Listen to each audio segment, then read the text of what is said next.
If more of you supported the show, I'd be less sick of podcasts. The blah blah. Sending out good vibes. The blah blah. Good vibes.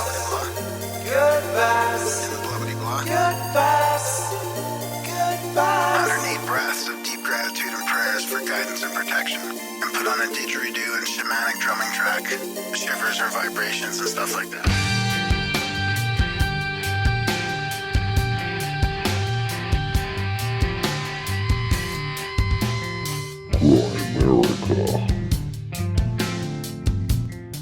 They took my sister, this is the FBI, who was, I believe, 8 at the time, and forced her to get on a microphone, a megaphone, and say, we're going to kill your father. And had my sister on a megaphone, Daddy, come out.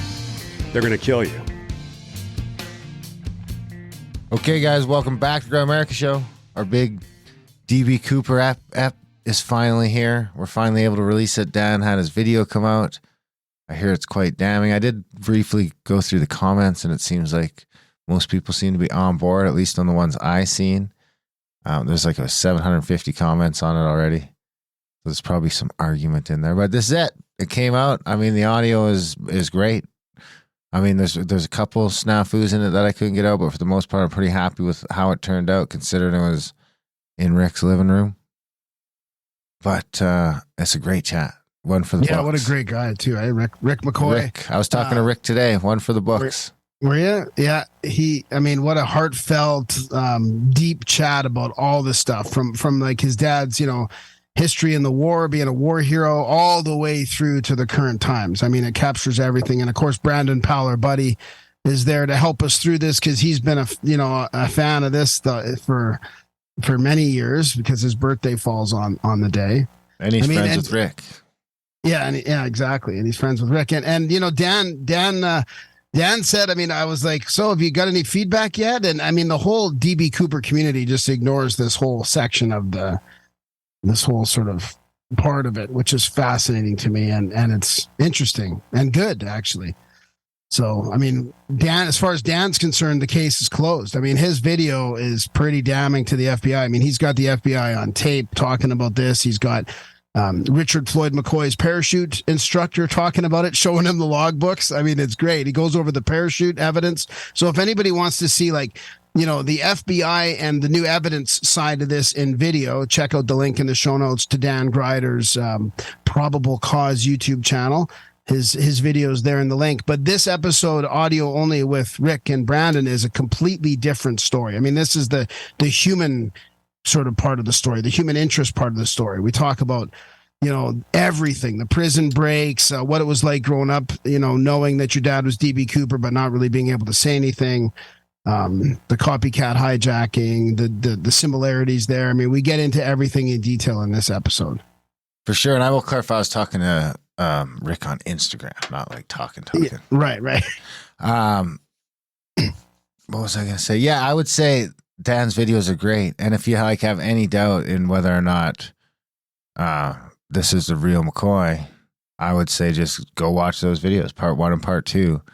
Press pause, go watch those, and then, welcome back. Now you know that that's DB Cooper, and you can listen to his kid talk. And, there's some crying, and it is a crazy interview. It's really one for the books, and with the first one of its kind in the world. No one else has interviewed Rick yet, so this is it. Yeah, totally. So we appreciate them both. Yeah, and Rick putting us up, and of course Brandon Powell, one of my best friends. I love that motherfucker. And Rick, he's great. He's invited us to stay at his house anytime we're out that way again, and I'm sure our paths will cross again. Actually, the rumor is he might show up in California. So that'd be awesome. The Sky Pirate Ranch. Yeah, where we were. That's right. This is recorded at the Sky Pirate Ranch. That's right. And then when I talk about California, if you want to come meet up with us all, contact at thecavern.com. We have our Shasta event coming up. You guys want to check that out. I'm pretty sure Rick will be there. Brandon will be there for sure. All of us, of course, THC. We kind of did our Egypt recap episode, and we forgot to give a shout out to all the fantastic people we met. So I'll start out by giving a shout out to the back of the bus. I mean, you guys know who you are. Of course, Brian from the Australians, Brian and Sir Andy and his Oh, wife. I wasn't going to start mentioning names. I mean, You can't weren't? go Oh, mentioning- we're going to that. Yeah, Well, yeah. I'll give a shout out to Mike and Brian for sure because we smoked a lot of weed together at a lot of ancient sites. I didn't want to start mentioning names because there's too many There to is mention. too many and to we're gonna mention. forget. We're gonna forget names, but it was people, awesome people from all over the world, like Australia, the UK, the Ukraine, Israel, Denmark, America, Canada. Wankers. What? There were some wankers. There's some wankers. I mean, it was what an amazing group, of course, as usual with the trips that we go on. I mean, but this one was special. Everybody was very, knowledgeable and unique about different things, and we had great conversations. And yeah, it was great. Great group. Did No Agenda play our meetup? No agenda's been in 2 weeks or 2 episodes of best of clips because Adam had massive mouth surgery, and so he's all clamped up. Someone So hit him in the I mouth. don't know how that's going to work, but we did do like a No Agenda meetup, basically at the pyramids, or where were we after the pyramids? There, we were Some restaurant across the we were street. trying to find a place to all of us knights and dames to pull aside and do a quick No Agenda meetup. That's a podcast that a lot of us listen to, and that was pretty fun to talk about that. All right, guys, that is about it. We're going to keep it short and sweet since there's probably a bunch of people here that are just here for the DB Cooper thing. We won't laze you with our ramblings, but we do have 575 other episodes of this podcast you can check out in the back catalog. We have another podcast that's a little more controversial over at GrimericaOutlaw.ca. And most importantly, we are solely listener supported. So if you like what you hear, head over to grimerica.ca/support today and hit us up with a monthly one-time donation, whatever you can do. We'd love you for it. Other than that, enjoy the world premiere interview with Richard Floyd McCoy III.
Okay, I'm going to get right into it here. We are in person with DB Cooper's son, a.k.a. Dan Cooper, a.k.a. Richard Floyd McCoy. Rick McCoy is here, and our friend Brandon Powell, a friend of Rick's as well. And we're going to talk about Rick's story and the DB Cooper case and all kinds of stuff. So welcome, guys. Thanks. Yeah, thanks for coming up. Yeah, thanks for having us. Long time coming. Yeah, it's a full moon.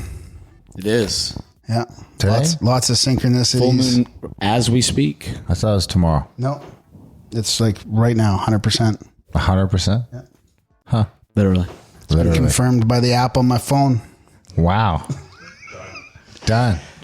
That's it. So we're going to just review the case for people that don't know what the DB Cooper thing is. And we got lots of personal stuff and stories to get into about Rick and his dad and what he's been through over the last couple decades. So Brandon, you're familiar with this whole case. Why don't you just kick us off with like an overview for people that aren't aware of this infamous sort of mythological, it's become a mythological mystery in America, especially with this hijacking. Definitely a deep-seated mystery in our culture. But on November 24th, 1971, Flight 305, which was a Boeing 727, flying from Portland to Seattle, there was a hijacking. The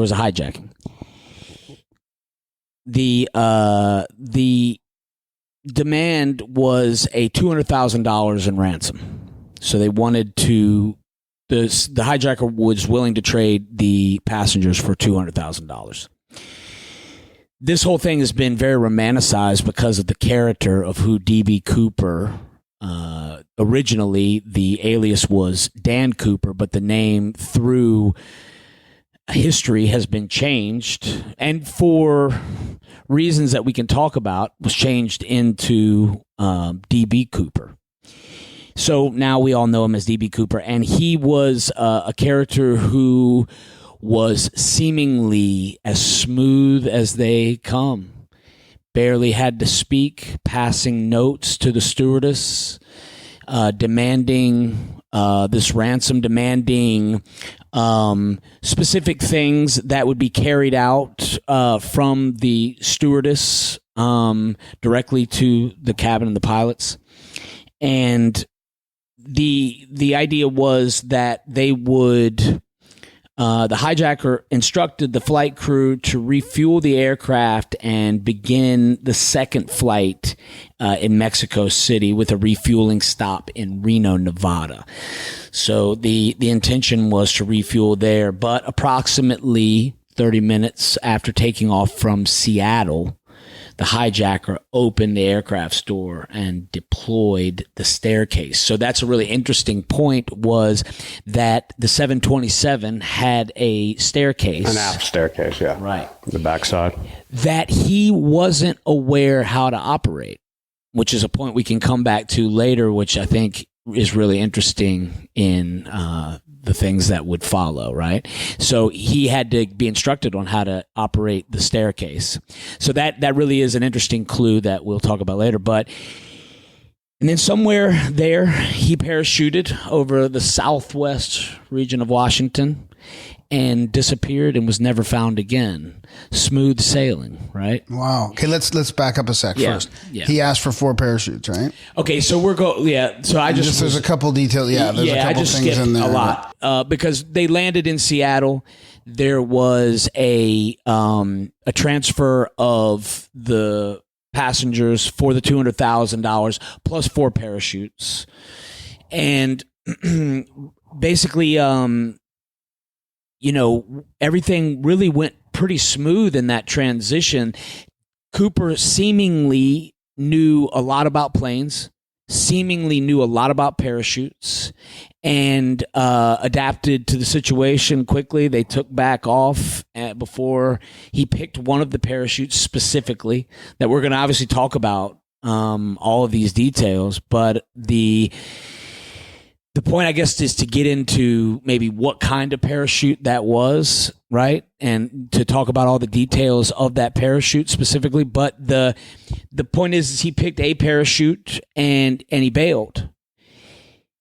Now, what happened there is the biggest mystery, right? That's where it all comes down. That's where everything hinges on what happened after. Because this was a real person who made real choices. So there's so much speculation. It's so muddy. The waters couldn't be muddier with D.B. Cooper in a lot of ways, because so many people think different things. But what we know, which I think is very important to what we're going to be talking about, is a man who did it right afterwards and pulled it off. And we know that it was pulled off, so that we know D.B. Cooper could have done it.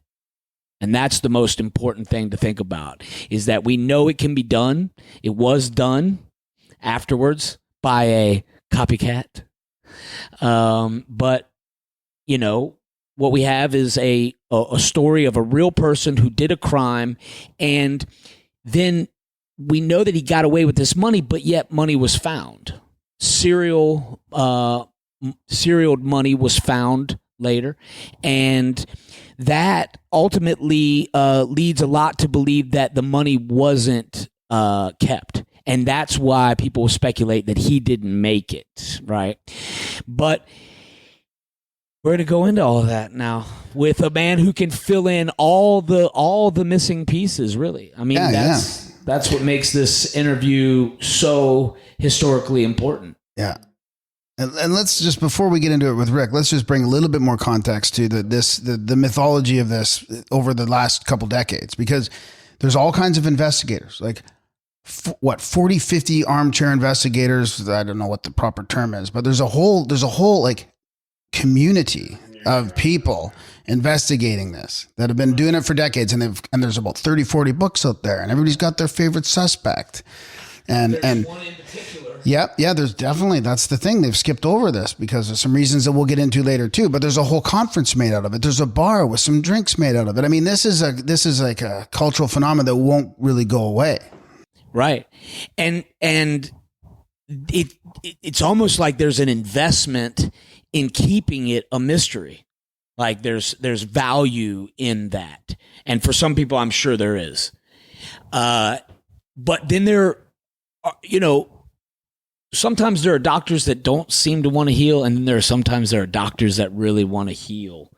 And there is a investigator that we know personally who has gone above and beyond in research and evaluation on this case, who has real life experience doing exactly the things that someone like D.B. Cooper could have done. He's a pilot, skydiver, and he's gone about making a documentary that Rick has been involved in. And it was, in my opinion, a really powerful documentary by a person who's not a documentarian, but you can tell worked really hard to try to bring something together that really was done out of pure, I don't know, would you call it love, man? What would you say about Dan? He definitely was on it, and you've met him.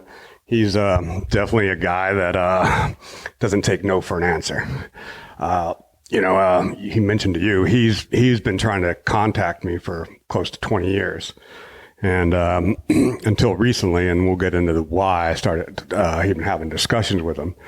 I pretty much ignored him for close to 20 years. But anyway, which, if you know Dan, is not the easiest thing to do. But some things happened in my life. My mother passed, my grandmother passed, and right after that, Dan contacted me, and We can mention who it is, Dan Grider. He's got a YouTube channel. He's been investigating this for like 20 years. And he's kind of, the reason why it's so important is because his analysis and his conclusions have been very the same as what. Yeah. So, this is, it's kind of interesting that, I don't know. It's like, it's been my life, if that makes sense. Like, it's always been what it was, but we just didn't talk about it. And we always knew that even when I would say to a few people, hey, my dad was this, they're like, well, how do you know? That was, but it was just a family thing. And it was kept very close to the vest for a couple reasons. We'll get into who my dad was, what happened to my dad, and who was involved with this. And at the end of the day, both hijackings, Dan Cooper and the Jay Johnson hijackings, my mother was 100% involved with, which she was, I guess, culpable. And even though that came out in a book, which she sued in the early 90s and got the rights for, because my dad's first lawyer essentially broke confidentiality and was written by a couple FBI agents, and she ended up getting the book rights to that. But in that, even a lawsuit, it was pretty much admitted that she had been, directly involved in the hijackings. But anyway, it was kind of like a family thing to keep that very, close to the vest.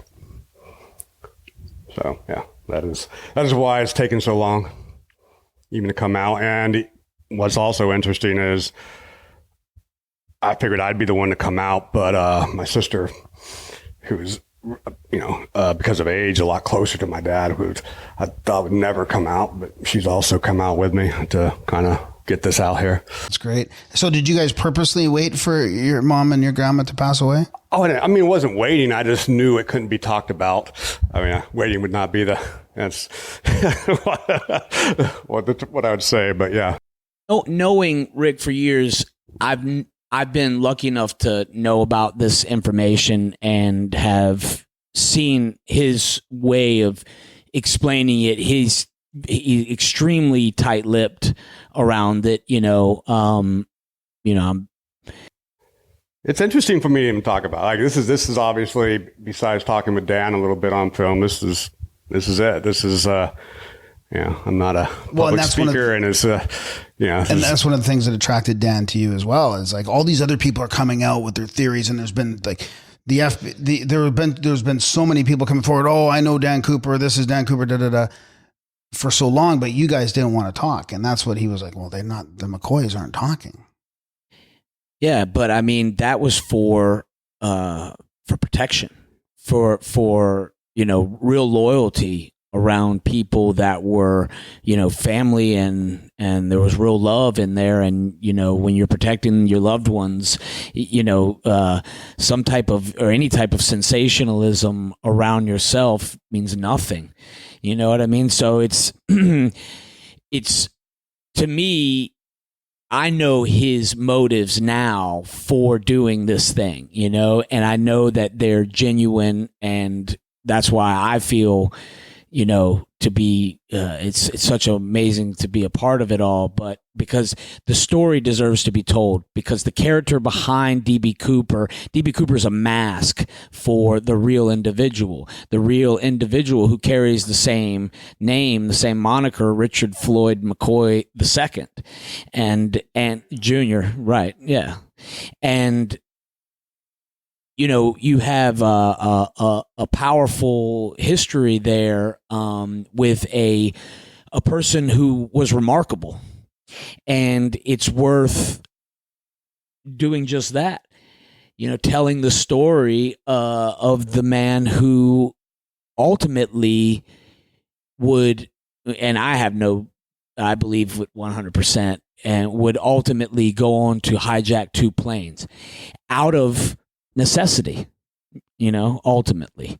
And I think telling that story of why it would come to something like that has so much value, but there's so much to build up to that point, right? Those things are a blip in time compared to, let's say, 100 combat missions, or, a life of devotion to the church, a life of devotion to the family. I mean, these are the things that ultimately drive a person.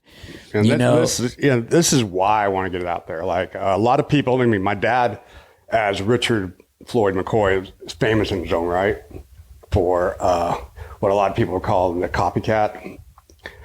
But at the end of the day, he, it's this broad stroke of he's a criminal. He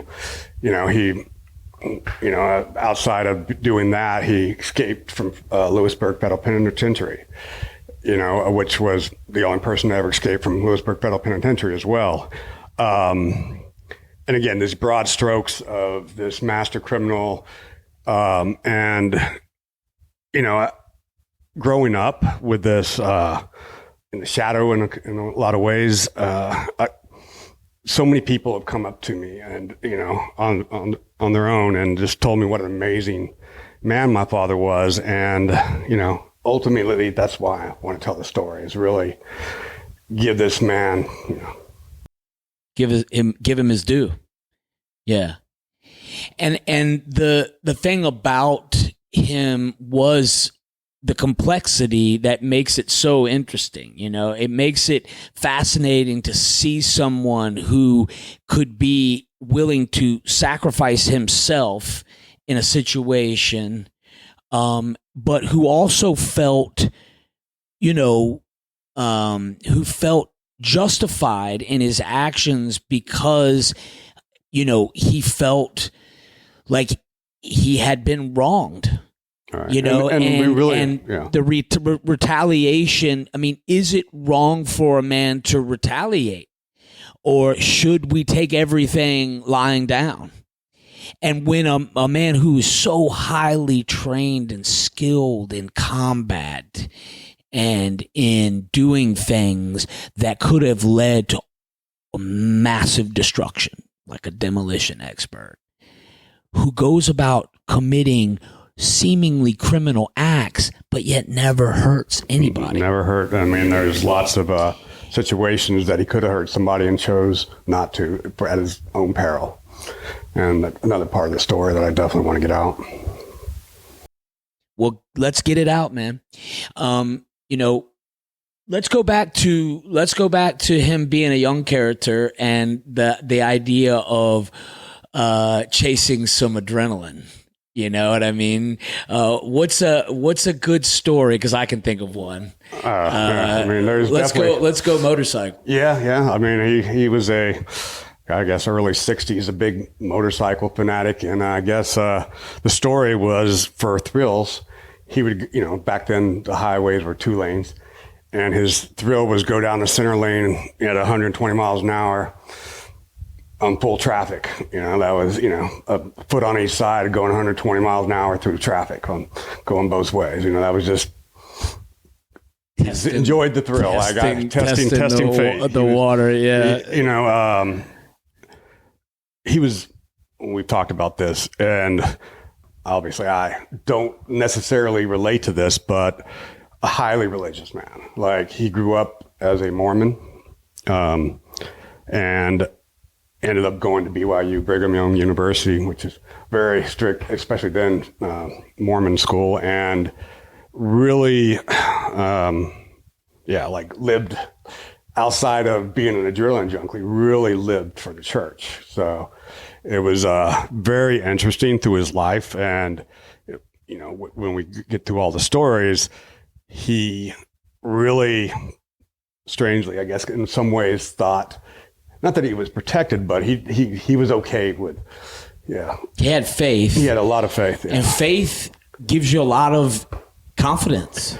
I guess so. The right people, it gives the right confidence. There's no question, man. Yeah, it was again another interesting dynamic in his life that he was so, like, when we'll get into his Vietnam, he served 2 tours in Vietnam. Right, and wanted to go back for a third. Yeah, wanted to go back for a third, and he was not, he enlisted, he was not drafted. And, he, even when he had R&R over in Vietnam, he wanted to go and do missionary work instead of go, to the beach. That's what he was about. Which is like to have this thing almost seamless where you are taking massive risks in combat and then also holding this devout religious belief. Sometimes in the modern world, we look at that as being dangerous, right? Because of how empowered a person is willing, life and death becomes like a veil because people are willing to almost die for what they believe in, or they are willing to die for what they believe in. Even when we get to the hijackings, and this is from my mother, he went into that situation with 2 options, not 3 options. And the 3 options were get away with it, die trying, which were his options. He never actually took into consideration he might get caught and go to prison, strangely enough. So I know that would be the normal 3 choices or options. But and when he was finally sentenced for the United 855, he arrogantly, I guess, maybe, looked at the judge and flat out said, "You're not going to keep me." And the judge kind of laughed at that, and we're sending you to federal penitentiary, and good luck with that. Right. He's like, "We'll see." Yeah. And McCoy was like, "We'll see." Yeah. So yeah, and he even in that instance, according to this, my mother again, he would again rather die or he's going to escape. It was very binary, interestingly enough, and. At the very end, he could have went to Canada, went to Mexico. My mother begged him to, but even on the run, he just wanted to be near his family. So it was ended up being his downfall, obviously. But yeah, he was very willing to take risks for what he wanted. So So can we just back up with some context for that then? Because you're talking about when he went to prison the first time. Right? Well, after it was one and the only time. right. Oh, I thought he went twice. No, he went once. Okay. Well, there was two escapes. He escaped from the transfer, and they were transferring some from Salt Lake to Pennsylvania. That was literally the next day. Okay, so because that was from the hijacking that we talked about. Yes. The J, what was it called again? It was a different name. Jay right? Johnson. Which was actually named Another alias. Which was another alias named after something in Vietnam, I think. Right? A famous mess hall about another war hero, James Johnson mess hall in Japan. Yeah. Yeah, and this is 5 months after the original DB Cooper one, where nobody really found the. Yeah, and put into context also, there were a bunch of hijackings at the time, but my dad was the only one to actually jump out of a plane. All the other hijackings were, hey, give me money, take me to Cuba, or hey, give me money, I want to go to Mexico, and they weren't successful. My dad was the only one to actually jump out of and for the original one, you also think that was the first, right? So when he asked for parachutes, nobody knew what he was going to do. This is all new. Because he asked for 4 too, which makes it like maybe people are going. He's taking people with him. Taking people with him, so they wouldn't give him a dummy parachute. So yes, was a lot of the story is there was just a lot of incompetence on the FBI's part. And the whole story starts from them putting out DB instead of Dan to, we'll get into where they thought he jumped and he didn't jump to the official story was it was a stormy night. And if you look at the weather station, the official record from the weather station in that area, it was a clear night. And this was all coming out, information from the FBI. It was all wrong from day one. They show up at some guy's house that had a overdue library book named Dan Cooper. DB Cooper, yes. DB Cooper, while the hijacking is still going on. Like they search an area that's not even close to where he jumps out. I mean, this from the get-go, there's a lot of. Well, it seemed like they were way off course initially, and then something somewhere, it seemed like there was so much speculation that there's no way he could have landed. There's no way he could have pulled it off. The top experts were all sort of agreeing. Well, experts, like none of these guys have flight. None of these guys have these are FBI experts that have no flight. Well, they also picked places like where they believed that he landed that were treacherous, also really dark. If you were going to do something as smooth as DB Cooper did, you wouldn't pick to jump out where they said he jumped. No, and wouldn't you plan everything from top to bottom? I mean, and what kind of person plans things like this from top to bottom and then really pulls them off? Somebody who probably has done things like this before, and that's the thing about what your dad has done. I mean, he had done missions, hundreds maybe, right? Of missions. We'll go into his military Let's go career. into it. Yeah, let's go into it now. That thing you were going to read. I do want to. I also have something from the FBI.gov that's current right now. If you want to hear what they say before we go into that, because the DB thing as well. Dan Cooper was the original thing on the Fight Manifest, which was a comic book from French Canadians, I think, going way back with a hero called Dan Cooper. It was well, pretty and there was a interesting. love of comic books. There was. Was there? Oh yeah, I was going to ask you about that. That's books. really interesting. So that helps the whole case. So this is from an official. It's like he didn't do anything by accident. Yeah. And this is what the FBI are saying here. They're saying by the 5-year anniversary of the hijacking, we considered more than 800 suspects and eliminated all but 24 from consideration. And so this is interesting because it's the one guy he really mentions on here is Richard Floyd McCoy. But he says, one person from our list, Richard Floyd McCoy, is still a favorite suspect among many. We tracked down and arrested McCoy for a similar airplane hijacking and escape by parachute less than 5 months after Cooper's flight. But McCoy was later ruled out because he didn't match the nearly identical physical descriptions of Cooper provided by 2 flight attendants and for other reasons. So, I mean, they're just saying in there, and for other reasons. They can't even give you like, they're just saying these sketches that he doesn't match the sketch, basically. That's something they've brought up. And again, I'm not arguing this, and we'll go into the evidence. But what's funny is they used that nobody could pick him out of the lineup. Nobody could pick him out of the lineup of the hijacking that he was convicted of. Exactly the same thing. And that's why the FBI says, and we'll go into that why. But yeah, it's that's the hat they hang there. And you know, your dad looked like he had been through 2 tours in Vietnam. I mean, he carried that on him. He did. He definitely looked much older than he was. He was a strong, healthy looking man, but at the same time, the weight that he carried in his eyes was real. And you could see it in the pictures, and you could see pictures of him like young and eager, and then post tours, and it's like 8 years he aged 20. You know what I mean? Like, and you could really see it in him. And the fact is that he was wearing a disguise.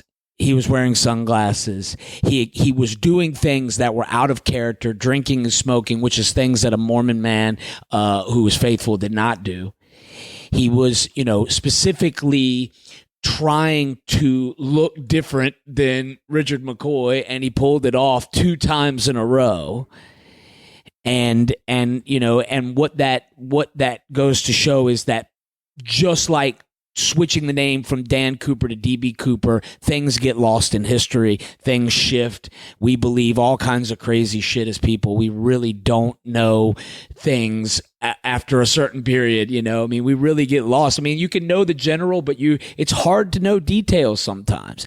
And when you have a whole tray of cigarette butts, but you lose them, you know what I mean? Like, it's ridiculous. You know what I mean? Like, and the FBI agent admitting on camera that there's no way he could have survived that. Well, that's my point. There's 0%. You're like, what? And then the guy does it 5 months later. Yeah. You know, so I mean, it just goes to show that it's either they want to be off trail, or who cares? They're not thinking it through. It's like, what, you know.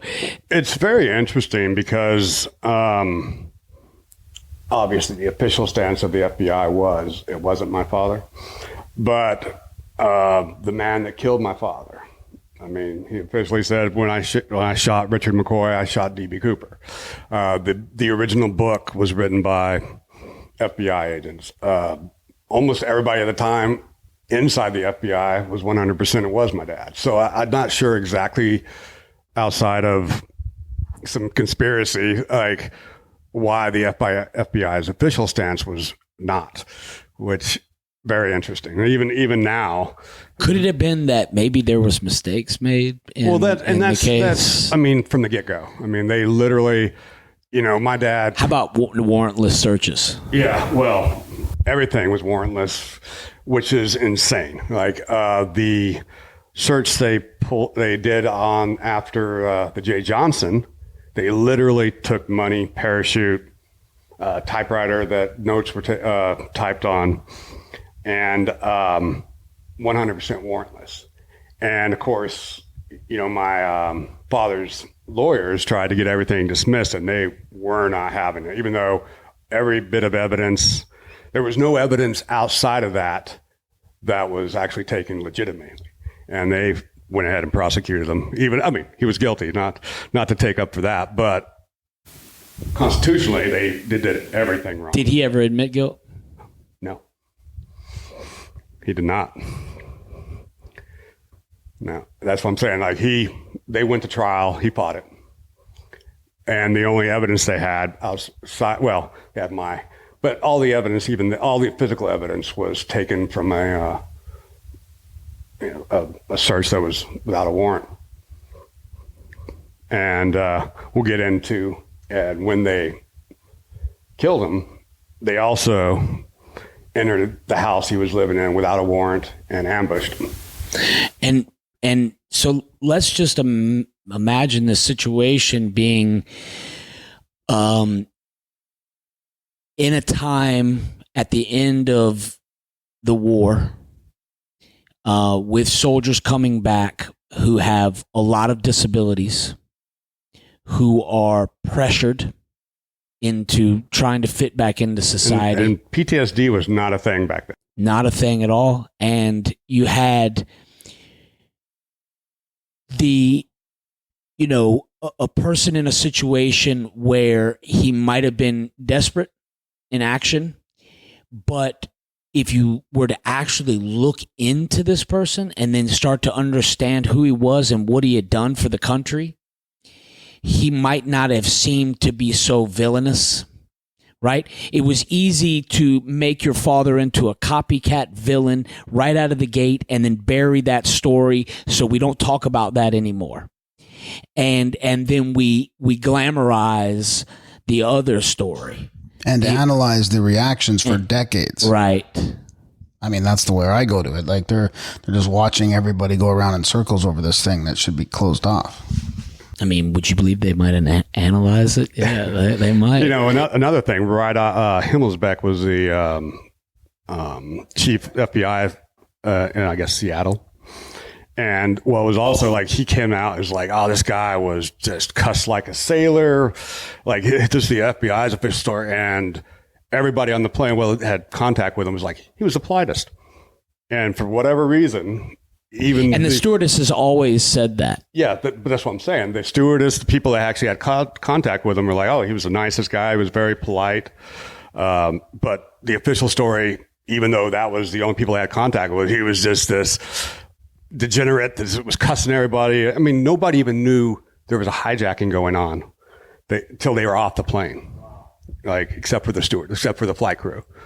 So it was just a very weird stance the FBI took right away. Weapons were fake.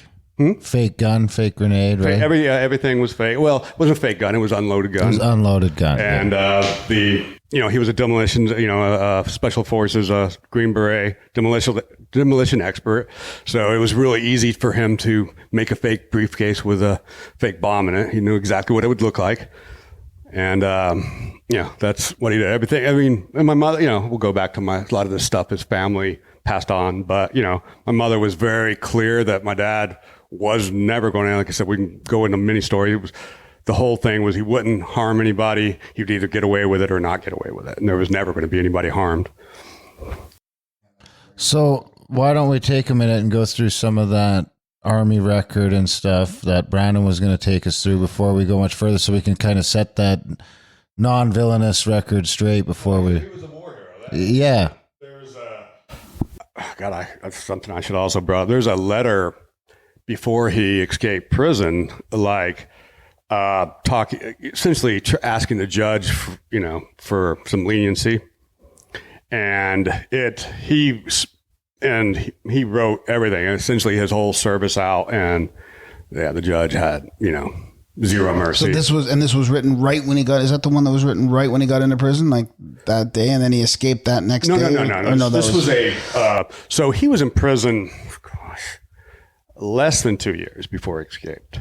But what he had done was he was exhausting all legal remedies to at least get a reduced sentence, because they sentenced him to 45 years.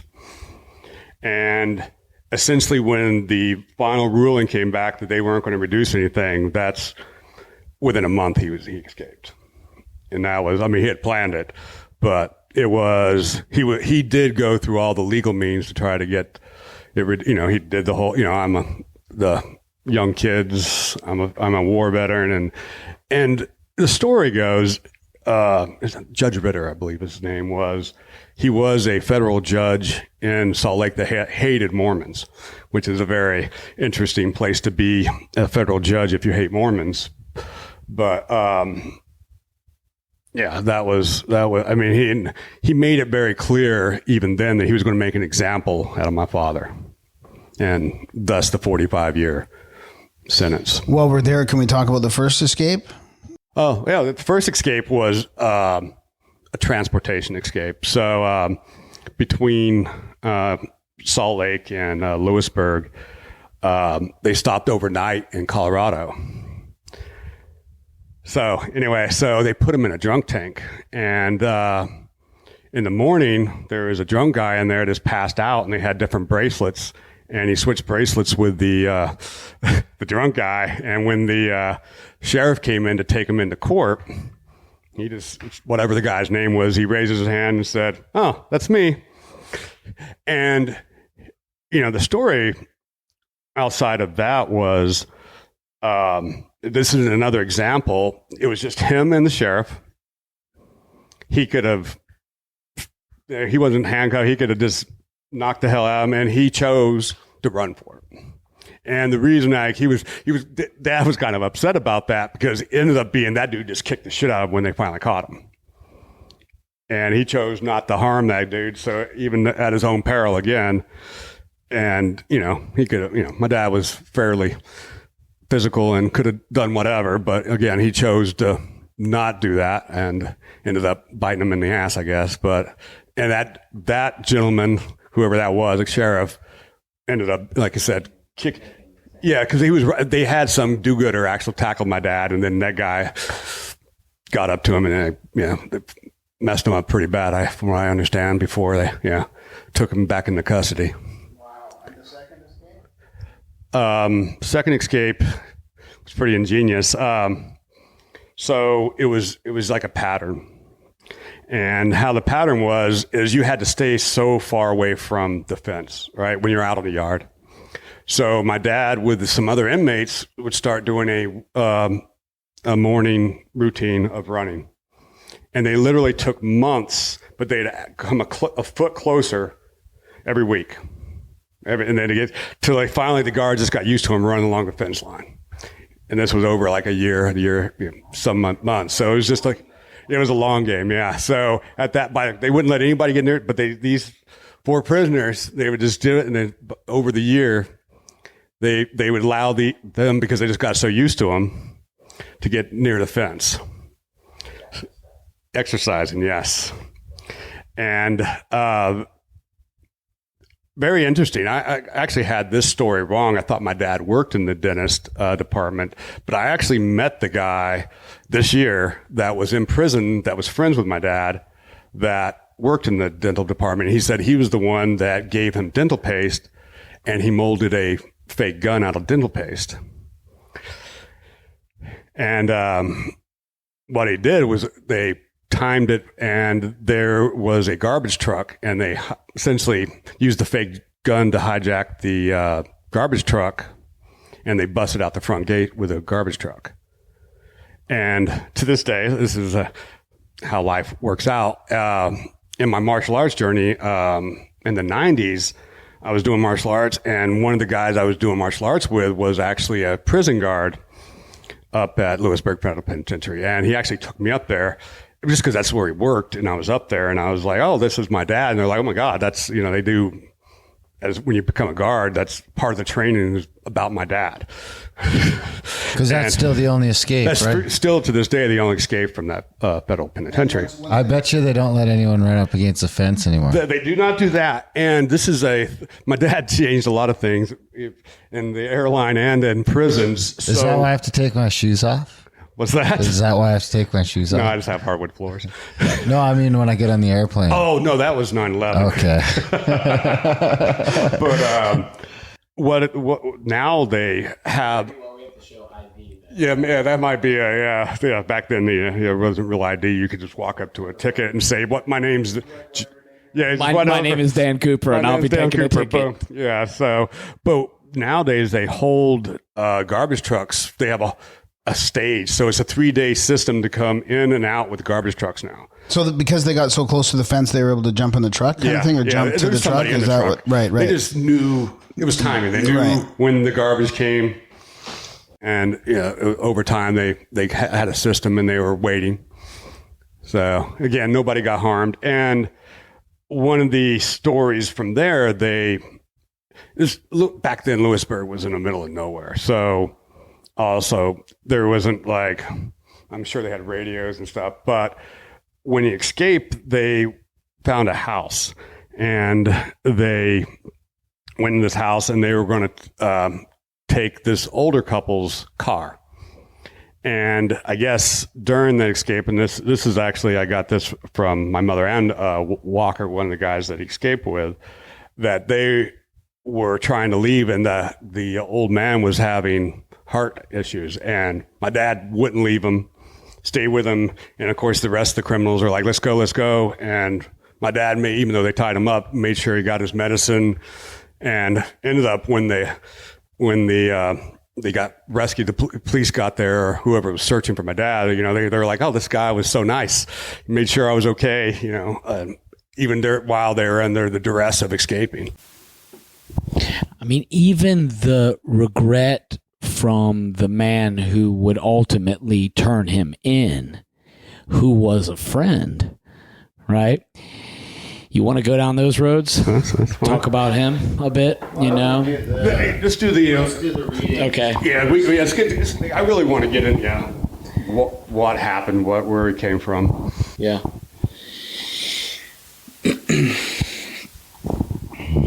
What are you going to read first? Let's go, Brandon. Are we reading the Distinguished Flying Cross? You want to name some of the awards real quick? I Just do it. Man, there's a list. Well, but what do we have? We have the Distinguished Flying Cross, which my understanding is like the equivalent to the Medal of Honor, but for flying. A bunch of it was the Purple Heart, which he which I think you got a letter in his own words. Essentially, he took shrapnel because he didn't want to harm somebody. He had the combat bars with the bronze leaves, which he got 2 of those, which was 50 missions. So there's per leaf. So there's medal for heroism. I mean, there's this. What else? Yeah, there's a huge list. Again, he was a war hero. It's not. There was a letter re his wounding, but that's the other one we talked about. Yeah, I'm not sure. Oak leaf clusters, award of distinguished flying, aviation, aircraft rescue. Mm-hmm. There's let's see, I have some notes on. It's literally his 2 air medals, Army commendation for heroism. Let's see. I don't know. There was a list. It's about as heroic as you can get. Warrant Officer McCoy distinguished himself by exceptional valorous action during the early morning hours of 8th November 1967, while serving as a helicopter pilot with the Air Cavalry Troop 11th Armored Cavalry Regiment in the air over Vietnamese Popular Forces compound at Due Due Can, 7 miles northwest of Tan Linh, Vietnam. Upon hearing that the compound was in the process of being overrun by a large Viet Cong force, Warrant Officer McCoy volunteered to fly his aircraft to the scene in support of the friendly forces. In spite of poor visibility due to thick ground fog and intermittent cloud layers, and complete lack of tactical maps for the area, flying by instrumentation and radio alone, Warrant Officer McCoy located the compound and came under automatic weapons and small arms fire. With the position of the compound marked by flare and firelights marked by tracer rounds, Warrant Officer McCoy began a series of firing passes, launching rockets directly into the Viet Cong position until all ammunition was expended. Due to his courageous flight and highly accurate fire, the enemy was completely routed, leaving 20 bodies behind. Warrant Officer McCoy's outstanding flying ability and devotion to duty are in keeping with the highest traditions of the military service and reflect great credit upon himself, his unit, and the United States Army. Wow. I think that helicopter was damaged beyond repair after that flight as well. He barely got back to base. He was, again, another thing that happened to him that kind of gave him a little,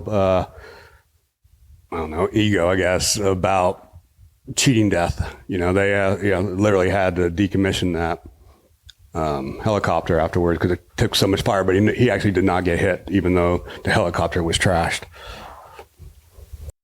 And he was the one who decided to go in when other helicopters stood down. Yeah, so it was actually the friendly Vietnamese that was under attack. So it wasn't a U.S. base; it was a friendly Vietnamese base, and the rest of the helicopter pilots were like, "Yeah, we don't care." And it was obviously voluntary at that point. And my dad, said, "Yeah, we're not going to let this happen," and volunteered and went in. And that's the one he got the Flying Cross for. Yeah. So that one of many, but yeah, one of many stories. How old was he? So that was 67. So he was 27. 28. So second tour? Yeah, it would be a second tour, yeah. 27 years old. What were we doing when we were 27? Not in the jungles of Vietnam.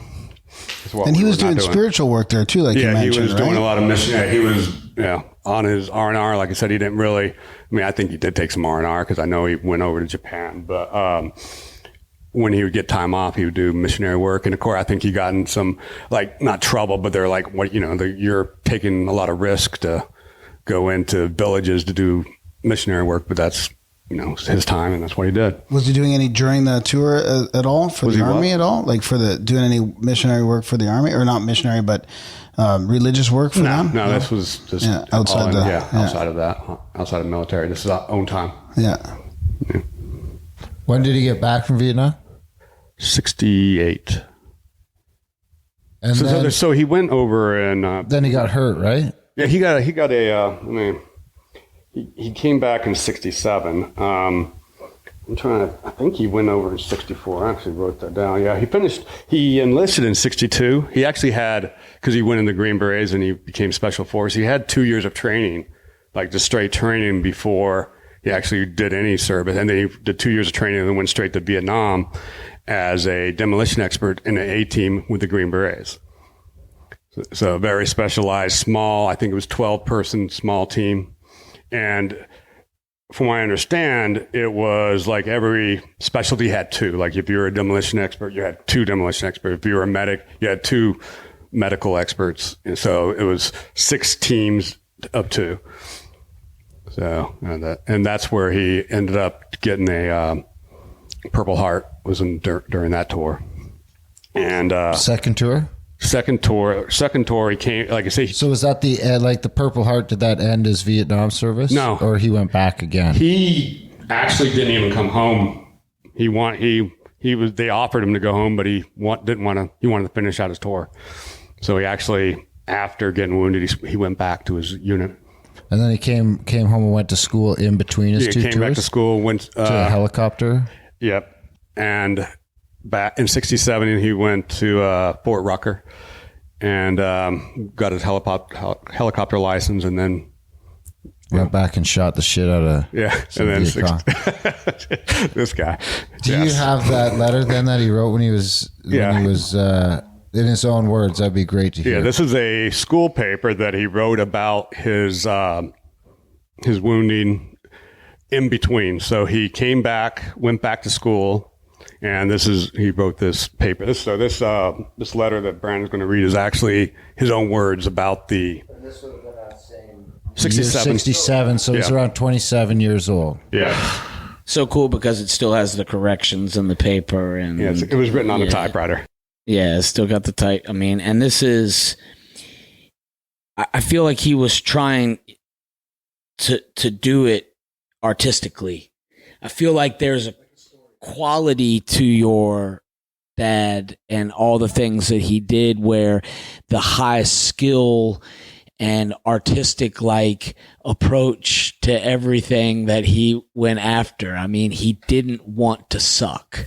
He wanted to be the best. Yeah. And this is 65, 66 because he went back to Vietnam. Yeah. Yeah. So this is in between tours. Yeah. So this 65 because he re-enlisted. He was in the reserve, but re-enlisted in 66. Then he was born in 40? 42. 42. So he's like 23. Okay. Yeah, better. I'm terrible with math. Yeah, that's right. So 23. Yeah. Go through the whole thing? Yeah. Okay. Decisions in battle. I was crouched in a shallow, hand-dug ditch behind a large palm tree, which afforded limited protection from the angry snapping and whining bullets which filled the air. Although excited, I was not frightened, but my mouth felt dry, and I could feel my heart pounding against my ribs. This was the moment for which all my training was directed. The enemy was only yards away, beyond the clearing, and our own men were behind them, pushing them out of the narrow strip of trees and thick green jungle vegetation which lined the banks of the Mekong River. The enemy consisted of a small squadron of men which we outnumbered 3-1. They had a choice of either making a death stand or making a run over across the field where I was posted. Suddenly, a short, small-built Vietnamese man clad in black pajamas ran out of the dense foliage in the open field in clear view. This was the enemy, and it was now my job to stop him. Would I be able to carry out the job for which I had been trained? In our culture, war is thought as a necessary part of survival. And depending upon the particular time that one is born, there is a prevailing attitude for or against war. Most of us who were young children after World War II were nurtured on the ideas of war heroes fighting for one's country and killing the enemy. In most war movies or books, the John Wayne or Audrey Murphy type of hero is used. This is where there's some things going on here in the shown killing the enemy in the face of insurmountable odds, and the killing is, and the enemy, I'm trying to see what that is that was usually depicted as the stereotypical robot in uniform. Seldom was that thought brought out that this enemy soldier might also be human, with human emotions, family ties, and future aspirations like the hero.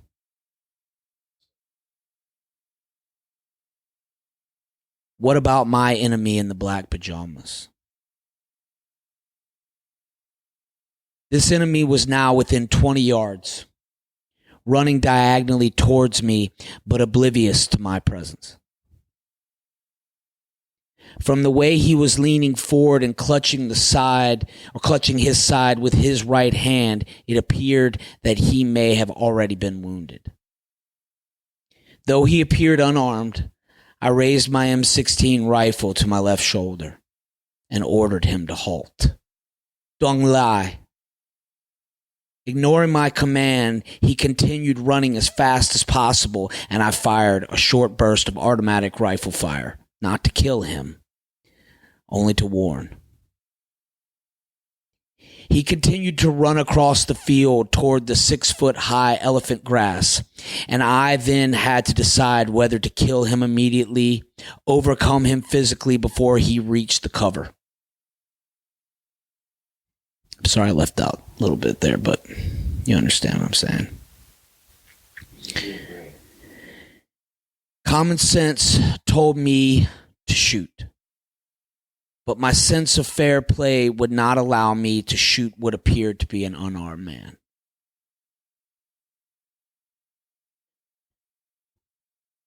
I charged out of my protected position, determined to overcome him before he escaped into the grass. Within a few seconds, rifle in hand, I narrowed the space between him and I tackled him in the distance. As the volume of rifle fire intensified, I began to seriously question my motives and intentions for coming out in the open. At the same time, it dawned upon me that the crack and snap of the bullets was getting uncomfortably close. Suddenly, my enemy paused, buckled at the knees, and crumbled to the ground. A split second later, still in full stride, I heard an ear-shattering explosion and immediately felt a burning sensation as huge hunks of metal ripped into my right arm and left leg. It was my turn to crumble into the ground. Later in the hospital, I learned that a fellow soldier had observed my supposedly unarmed enemy holding a grenade close to his body. By his decision to shoot him, he undoubtedly saved my life. The enemy soldier smothered the blast with his body. That's hard. Until this time, I had always felt that I could perform the job of killing the enemy in a true John Wayne fashion. But I did not realize that killing, even in war, oftentimes meant difficult moral decisions. I now realize that the conventional war ideas of killing the enemy could not easily replace my personal standards, even under military orders.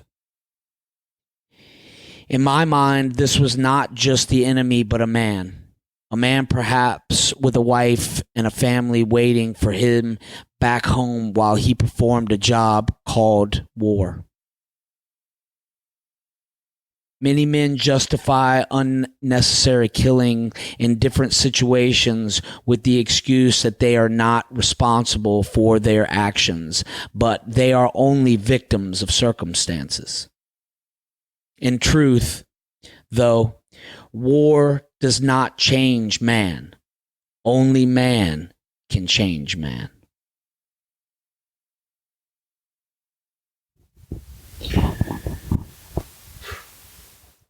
How pertinent to today, 2022, right? With the wars and the stuff and people not wanting to do that. That is, just so you know, that's obviously first time that's ever been read aloud or, outside of family. Just FYI. And I feel honored and I wish that I had better practice, but to read it in the moment like that, to be with you guys, man, it means... that's why you read it and I didn't. I'd been good, man. Blubbery mess. So. Richard F. McCoy, English 212, March 5th, 1971. Now this is interesting because it says March 5th, 1971. So now this must have been after his second tour. Oh, I guess it was, so now this is going to start to spill into why. Yeah, if I'm not mistaken, right? Because now this is probably okay. I'm sorry. Yeah, this paper. Sorry, this is probably 6 months. That's no problem. This is probably 6, 7, 8 months before the first hijacking. So now this is, if I'm not mistaken, he's come back from Vietnam and he wants to get into being a pilot full time. Right. So can you sort of take us through that and lead us up to this? So also, ironically, his degree at BYU was criminal justice. He actually wanted to go into law enforcement. And law enforcement for him was to be a helicopter pilot for law enforcement. I guess there's a lot of speculation around what was causing this. And Agent Orange, or he got some fungus stuff in his ears when he was over his first tour because of all the swamp stuff. Either way, around this time, he was having really bad migraines.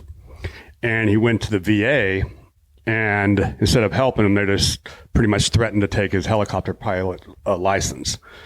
And also at this time, he is flying actively with the Utah Air National Guard, and which was also very dear to him. And I think this is where it kind of spiraled out for him.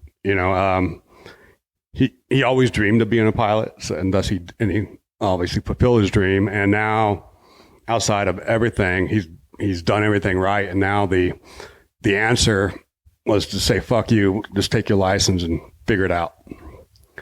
And I think that, according to my mom and my grandma, that was just kind of a turning point for him. He had given, as you saw, he's given his good portion at this point of his life to the U.S. military, the United States government, whatever you want to say, and their reaction was pretty much F you. And kind of goes back into some of the motivation. And, in the first hijacking, I believe it was one of the stewardess said, "Do you have a grudge with the airline?" And my dad answered, "No, I just have a grudge." And this was a grudge. He felt very betrayed. He gave, put his very own life, many, many times, over 100 combat missions. And this was what he got in return, and no help. So I might have missed that part about the migraines. Did they say there was anything that he could do for that either? No, that's why they didn't offer any help. They just wanted to take away. It's like, hey, you've got this disability, you can't do this, but we don't even have any solutions for you. You got to, there's going to be a lot of, here, even with the FBI, it was a different time. It was a different time. All right. So Vietnam, obviously none of us are old enough to really remember that, but if you know anything about history, it was not a very popular war. And the people, including the people that were, non-voluntary over there, they treated like shit, and, my mom would tell stories about how when my dad would come back or he'd have to change from uniform to civilian, even on the planes, because if he went through the airports, he'd get spit on. Wow. Just by being in the military. It was a very different time. And also at that time, I don't even know if the VA was really a thing. I mean, there was a VA, but they didn't really help people. They, kind of just left them to their own when they got back. Again, there was no mental illness, injuries, injuries. There was no, real help for him. And again, instead of giving him help, they literally just wanted to take away his dreams. Did his injuries heal from his side that was full of shrapnel? Yeah. He healed like okay? He stayed over. So, that wasn't a problem. But after, when he got back, was when he started having migraines. And again, there's speculation it was either exposure to Agent Orange or the fungus, but because it was definitely after the tours that he started having these migraines. So that would take us up pretty much to where we summarized before, that first jump. Is there anything else you want to get through before we start getting into the particulars of that? I mean, if there is, I'll circle back. But yeah. So I think we kind of did a good job of summarizing the first jump. Is there anything else we want to go through on that before we kind of get into again, part of my motivation is, really painting who my dad, was. And, sorry. Take your time. Yeah. I think there's value also in looking at the particulars around the parachute. All right, we'll get to that. But Yeah, I really wanted to cut. But I mean, touch. As far as within the first jump, is that even before we go into the real depth, I was just going to say that there were some specific changes made. There was a reason that he picked a certain parachute, and But I'm going to cut you off there because I really want to get to my. It's one reason I let you read that letter.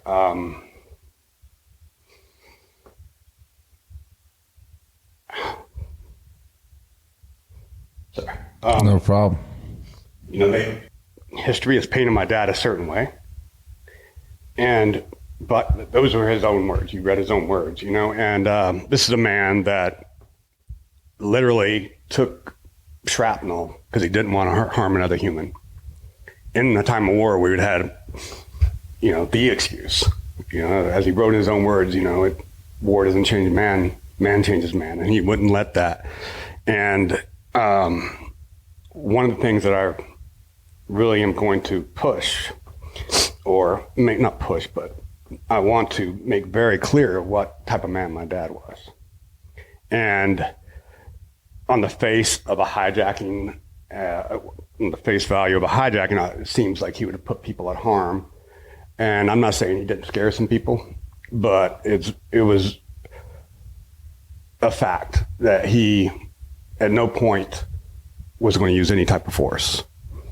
And just, it's important to me that that's shared, so like you said, the two options, right? He didn't go there with an option of fighting anybody. No, or doing it was either anything like that. they kill him. I mean, he literally said they're going to either kill me or I'm going to get away with it. Ultimately, he ended up getting shot by the government without ever having hurt anybody. Correct. Including, the people that shot him. Exactly, 100%. They killed him without.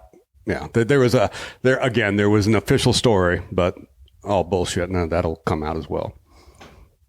Yeah, but we went to the house with the shotgun, and I mean, it's pretty plain with the pictures from the autopsy where people were standing when things went down. Yeah, it's very clear, and that I guess that's where we'll finish. But yeah, there was no shootout. They ambushed my father in a house, again, a warrantless intrusion, and they waited without a warrant. This, again, what I've been told, even by the FBI themselves, and I can get into that story because I actually talked to the FBI a few years ago on another unrelated issue, well, kind of related, but when I brought things up, their answer to me is, oh, the FBI was different then. It was a different time. And, obviously it was, but they literally were above the law. The first warrant was, lack of warrant. All evidence in the second hijacking was taken without a warrant. When they ended up killing my father, they entered the house without a warrant. No permission from a judge or the right channels. And yeah, this was a pattern, I would say. And again, they just got away with it. That was Hoover's FBI? That was Hoover's FBI, yes. Brandon, do you want to circle back to the parachute you were talking about? Well, I mean, that's we're sitting with the man who knows all about the parachute, but there were things that make the parachute definitive. There were adjustments made there were 4 parachutes that were delivered. We talked about, maybe we speculated on why he asked for 4, but particularly there were 4, and that gave him some choice. And so he chose one. He did. And I always get this guy, I'm going to say it's Cozy, was the parachute rigger. So again, let's take this in perspective.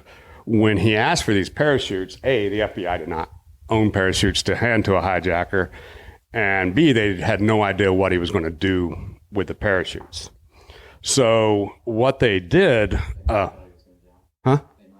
they might have thought, or I guess that was an option. They asked for parachutes, and take the stewardess or the flight crew with them. And again, thus the asking for 4, but. Here's, and this is going to be out. So there are 2 things that my dad left the plane with that he did not bring on.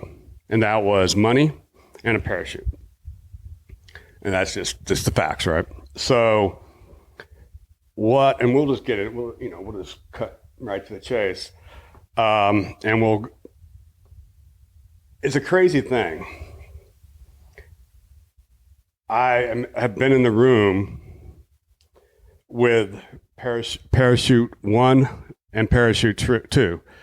And literally those being in the same room happened with you guys.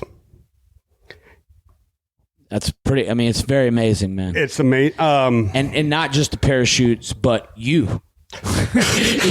You were in the room with the parachutes, with the logbooks. With the logbooks, which we'll get into as well, the practice jumps, everything, all these things that have come to light. I knew they existed because they had to exist.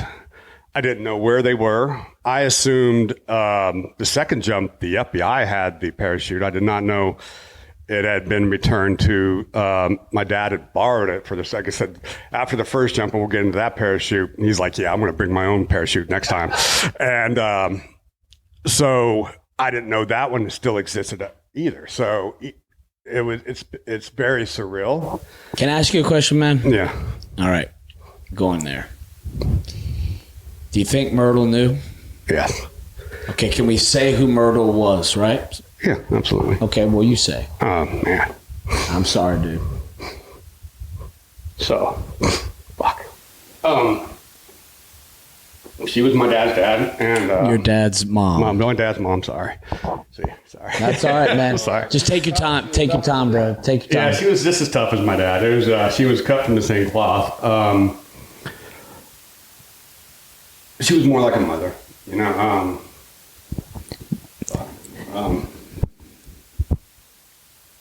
Yeah, she was my unconditional love, you know. Fuck, it's hard to talk about it.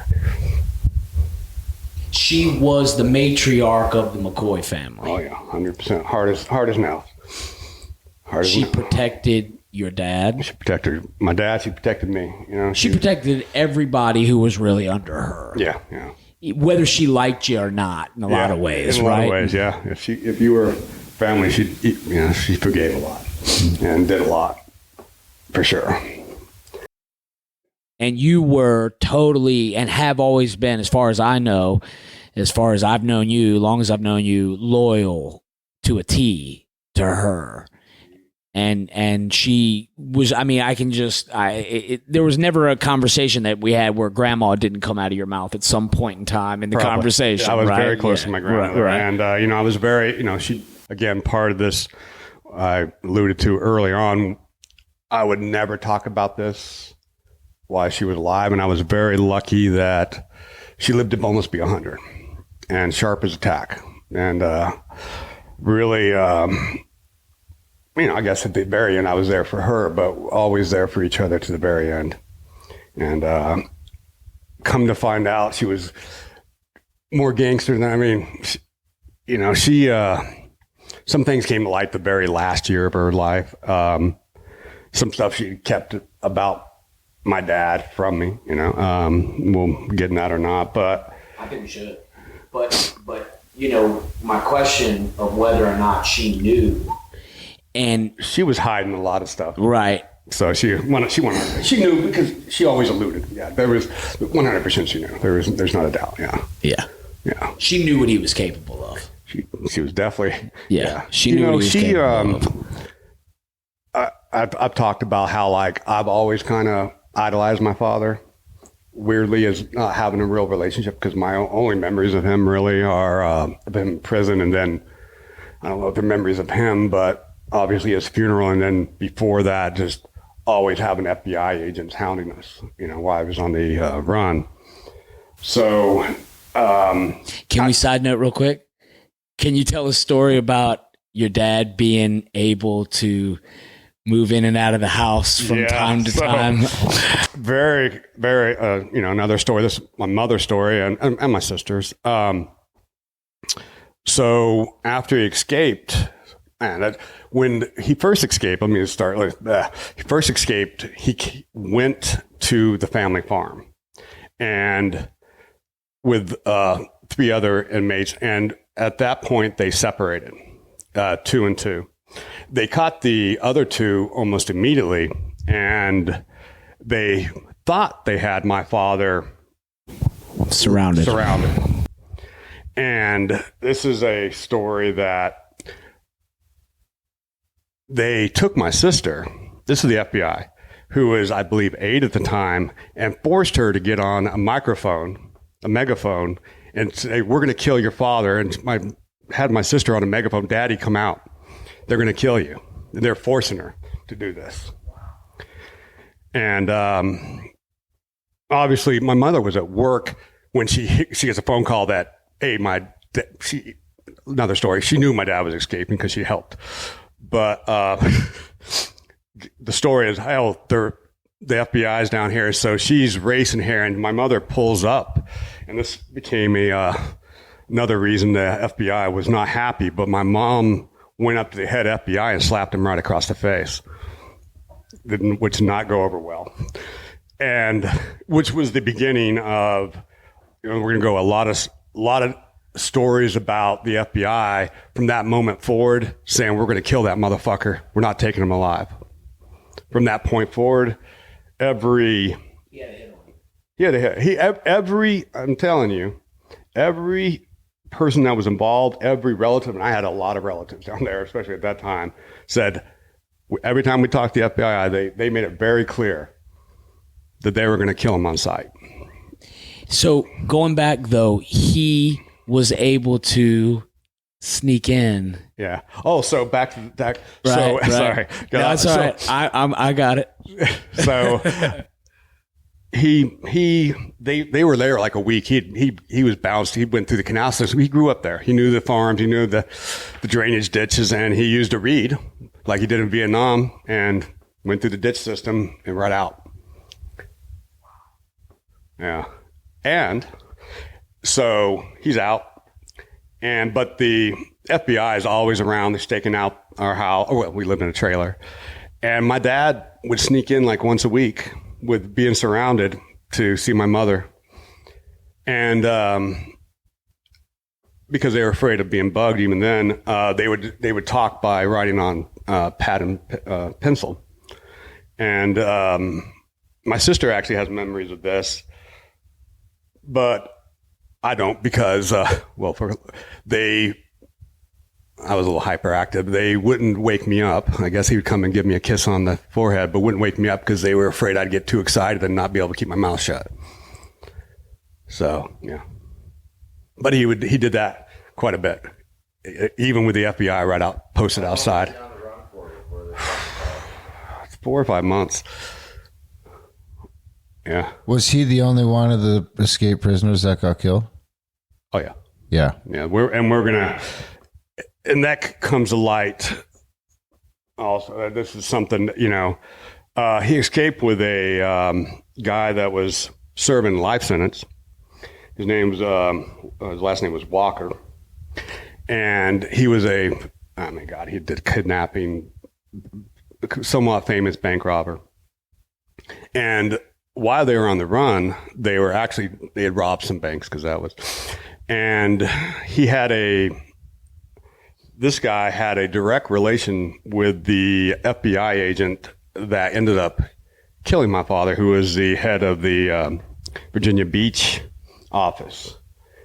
And Nick O'Hara. I'll get into him as well. But let me flash forward to I'm going to go forward to like 1985. I want to say 1985. I'm living in Salt Lake, and this was 74, the end of 74, when he was killed. I get a knock at the door. I'm home alone, and I answer the door, and it's a guy introduced himself as Walker. I know who this guy is. I've heard about him my whole life. I know he's the guy, and I'm excited. I'm like, oh shit. And I talk with this, and I want to say that for whatever reason, I want to say guilt or whatever, he spent an hour telling me what a good guy my dad was. He mentioned that, when they were on the run, that my dad was always faithful to my mother. He did some fuck shit, but my dad would always told him that the only woman he had touched and would touch was my mother. Went on, he told me the story about how he went back and helped the older guy that when they escaped, and stuff like that. And anyway, I would say a nice conversation. There were a lot of people who wanted to make clear who your dad was to you. Oh, yeah. To you. Oh, yeah. There was a lot. And it was interesting because, I know who this guy is, and he comes. And again, at this moment, I'm like, oh, this is very cool. It's a very personal thing for me because I knew the relationship to my father, right? And I called my mother up when he left, and I was excited. And my mother freaked out. Don't you answer that door. She called the local FBI, and the reason why this is a big deal is, again, this is 85. They escaped in 74, and the minimum sentence on a prison escape is 10 years. They robbed 7 banks, which would have held another 7 to 10 years per, and he was already serving life sentence. So he had escaped again. No, he cut a deal. Oh, He had my father killed. Yeah. And helped write the book at the end. So that's why he came and tracked you down, because he felt like shit. Yeah. And there were a few of those situations, man, where I think And just think about that. your Like a father's- minimum 10 years. And he's out less than 10 years and 7 more bank robberies. Just based on the... Yeah, he should be, well, the sentence before he escaped. And, you know, that's when we knew. I mean, we didn't know. We thought the FBI got lucky, figured out, but there is no other explanation. And, you know, you're not going to get this out of the FBI. Again, they're not going to admit to anything. But there is no other. I mean, if you have that much time, you do 7 more bank robberies and you escape from prison, you're getting another life sentence. And this guy was out in less than 10 years.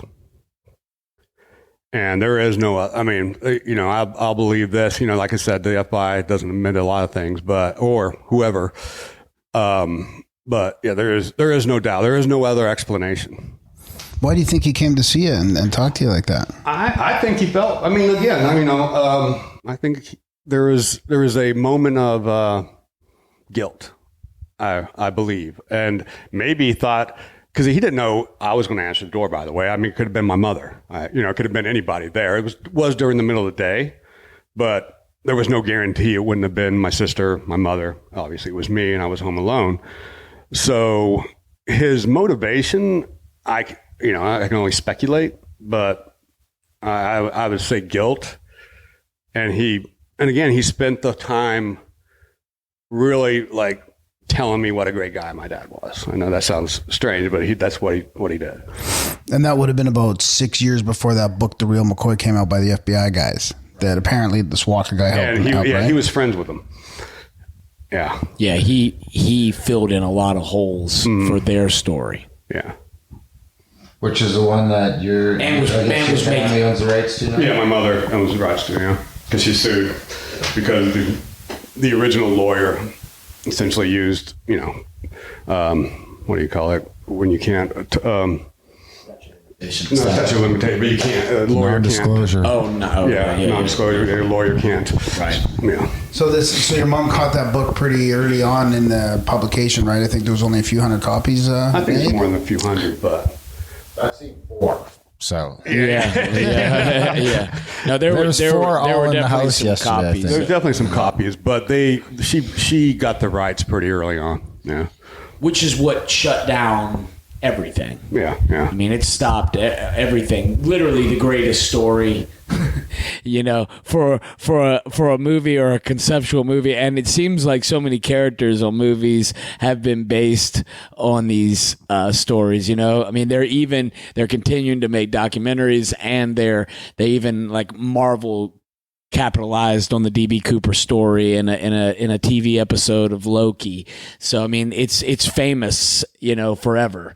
It's just ingrained in people's heads. It's literally the best crime caper of all times in a lot of ways. And there's a lot of, you know, as a crime, there's big balls, right? You know, it'd be much easier to rob a bank. You know, it's you know, taking money and then bailing out of a plane at 10,000 feet is the biggest. It's almost, it almost takes like a he needed a special skill set. parachute I mean, just for his balls. That was also there's a super special skill set here. I mean, outside of night jumps, knowing how to jump and understanding planes. You know, if you study both cases, they were identical about wing angle, altitude, speed. You know, they were very planned, and again, both of them were at night as well. So that's definitely a special skill set. Can we get into the logbooks? We can. So I'll bring back Dan into this. So Dan Greider, he's been, again, hounding the family. We wouldn't talk, blah, blah, blah. He's a character and very, very persistent. And the reason I bring that up, he's found a lot of things and pushed for a lot of things to be found. So Well, he had intention. He was on a mission. He was on a mission, you know, and like when you're trying to find things, if you're on a mission, you could sometimes find those things. Especially if you're persistent. Yeah, right. And can we mention real quick his documentary, part 1, lays out so much information, and you really can see the depth that he's willing to go to, right? So, and a lot's come out since that time, and that's the logbooks included. Which is just further confirmation of things, So I don't remember why, but we took a trip, and probably to go into my grandmother's storage. Well, when I say that, she had multiple storage buildings, by the way, and she had sold a house down there, like the last year of her life, and she took all that and put it into a storage building that was in that house, and that house was really where she stored all my dad's belongings. And again, she worshiped my dad. She had like essentially a shrine to my dad. And I knew about a lot of these things, including the medals and stuff like that, but I never paid attention. And I think I'd seen the parachute logbooks before. Again, I didn't really pay attention to them. They were just there. They're, again, part of my family. And when I took Dan down there, he's like, "Oh my God, these are the original logbooks of his parachuting training." And he's like, "Look at these dates." And these are, we'll get into another story. And there's somebody, his instructor, who was a friend, we had his logbook, so they match up. So it was he actually was kind enough. Those jumps lead specifically up to yeah. So he did his first jump, the November 24th jump. He literally for like 4 months did 7-8 practice jumps in the logbook, right up to the November 24th jump. Does that? There's a lull. He does one more practice jump before the April. And we've literally seen. I mean, this is not something we're speculating about. We've literally seen the books written, right? Compared. Yeah. We have McCoy's logbook that has all of his. I mean, these are obviously real.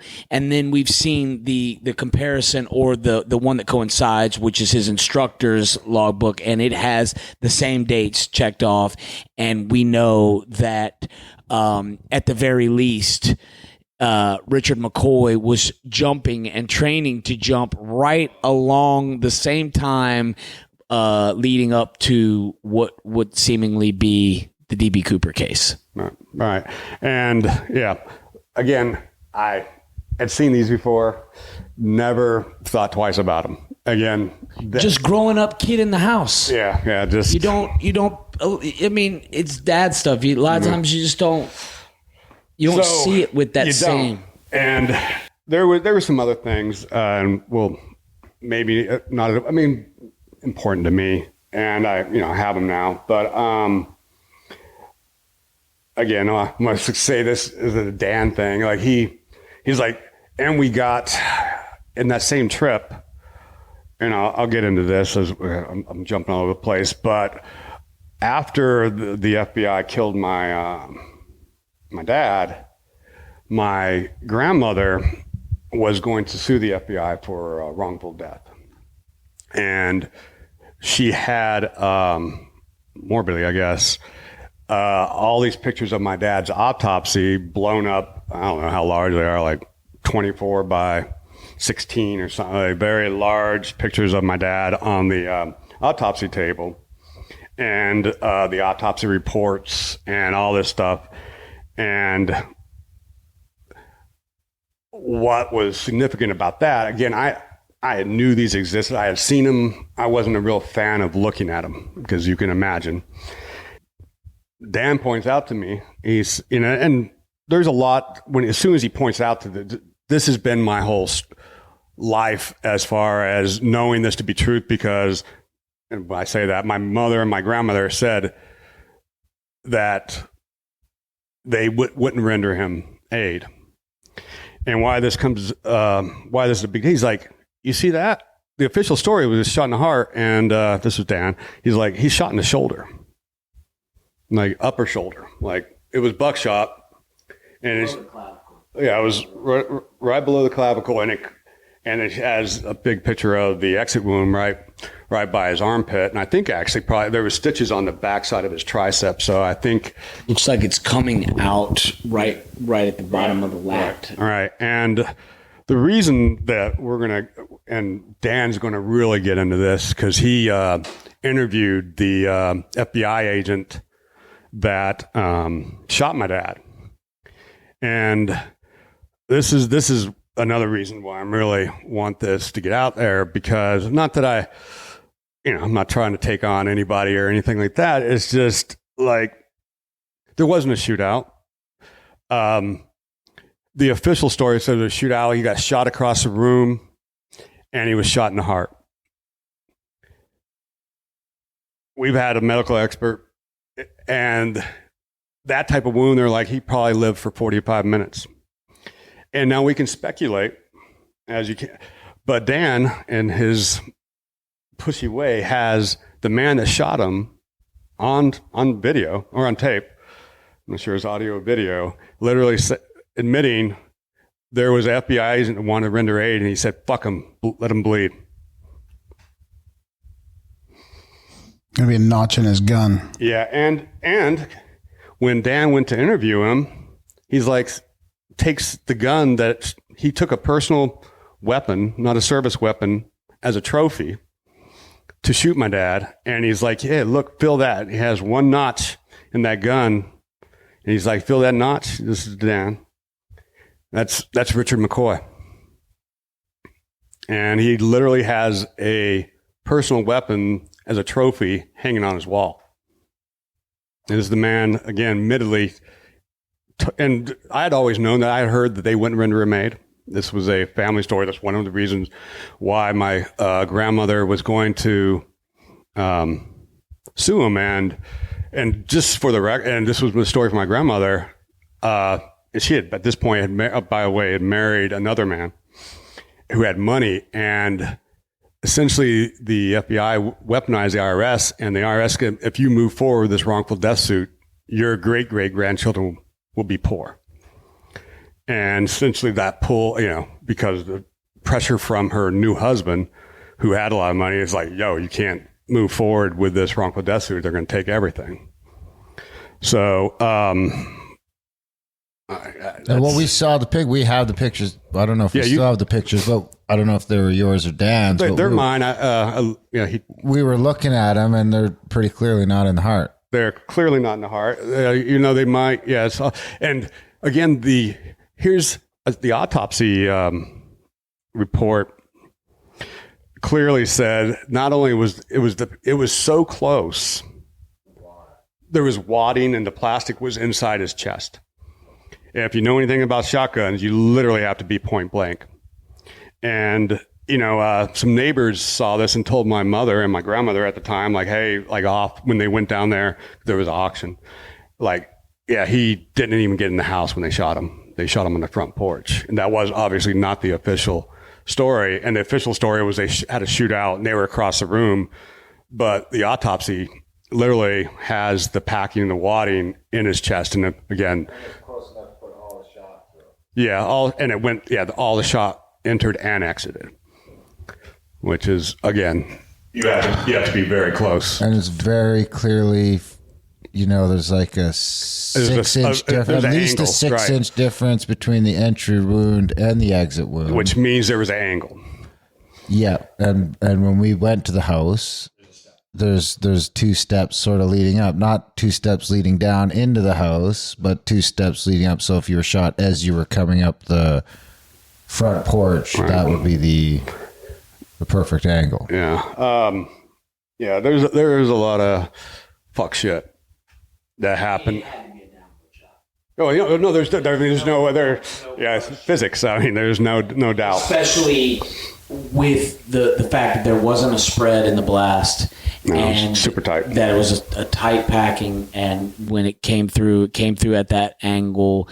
It makes a lot of sense when you see the perspective, and it seemingly is very much an ambush. Yeah, and again, the official was he died instantly, which he was shot in the shoulder. And there was definitely probably, worst case scenario, maybe somebody hit his lung. But again, the medical expert that Dan got actually said that easily he could have lived 45 minutes, especially with any type of aid.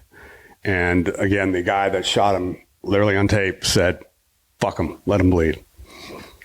And I'm not happy about that.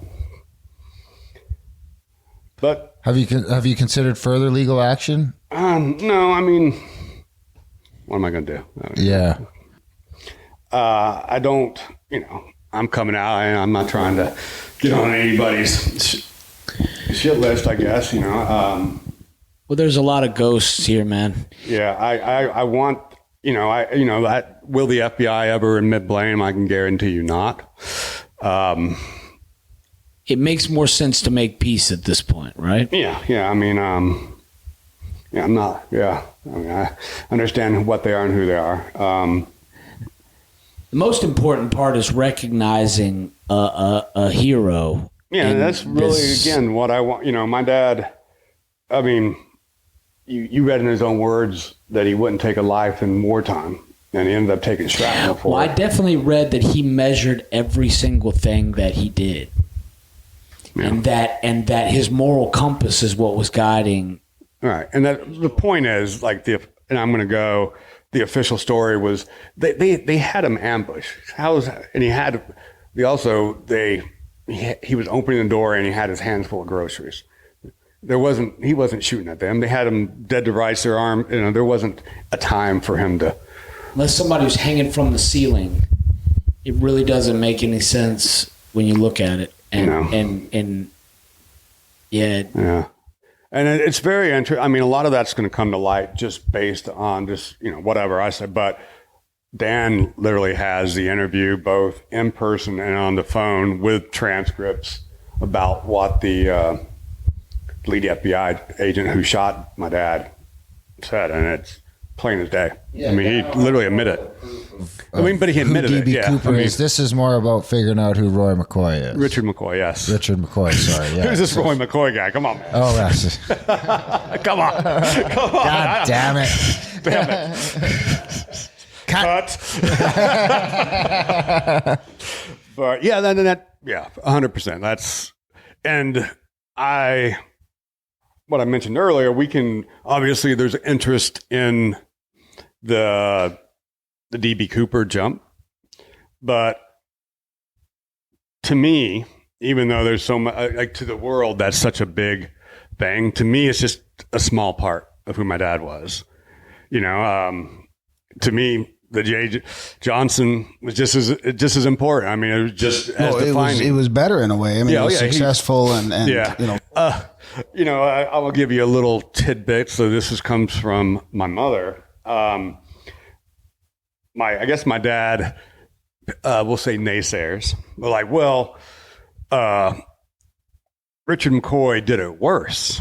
And what they're basing that on, there was a incident, and I want to think, and this is memory, so if I get this wrong, I think it was O'Hara where they did a layover.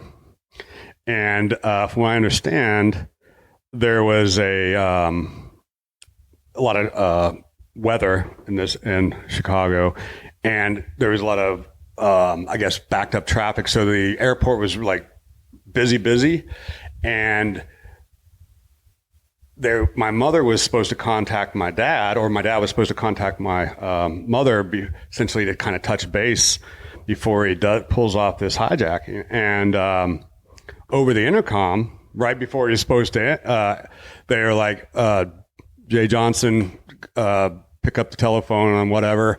So my dad rushes over there, and he was in the bathroom putting on his disguise. He was in the bathroom putting on his disguise. And over the intercom, he's like, "Oh shit, Karen, my mother is he was running behind. Paging. And he's already running behind. So this is what I'm going to tell you. So he runs and finally gets paged, or he thought he's getting paged because he used such as an ambiguous name. And lo and behold, it wasn't. Point behind that was now they're loading the plane. He hasn't got his disguise on. He still had, and he has to do this disguise in the bathroom, but also he left the notes in a manila folder, I believe, on a chair. Had a label on it. Yeah. Hijacking instructions. And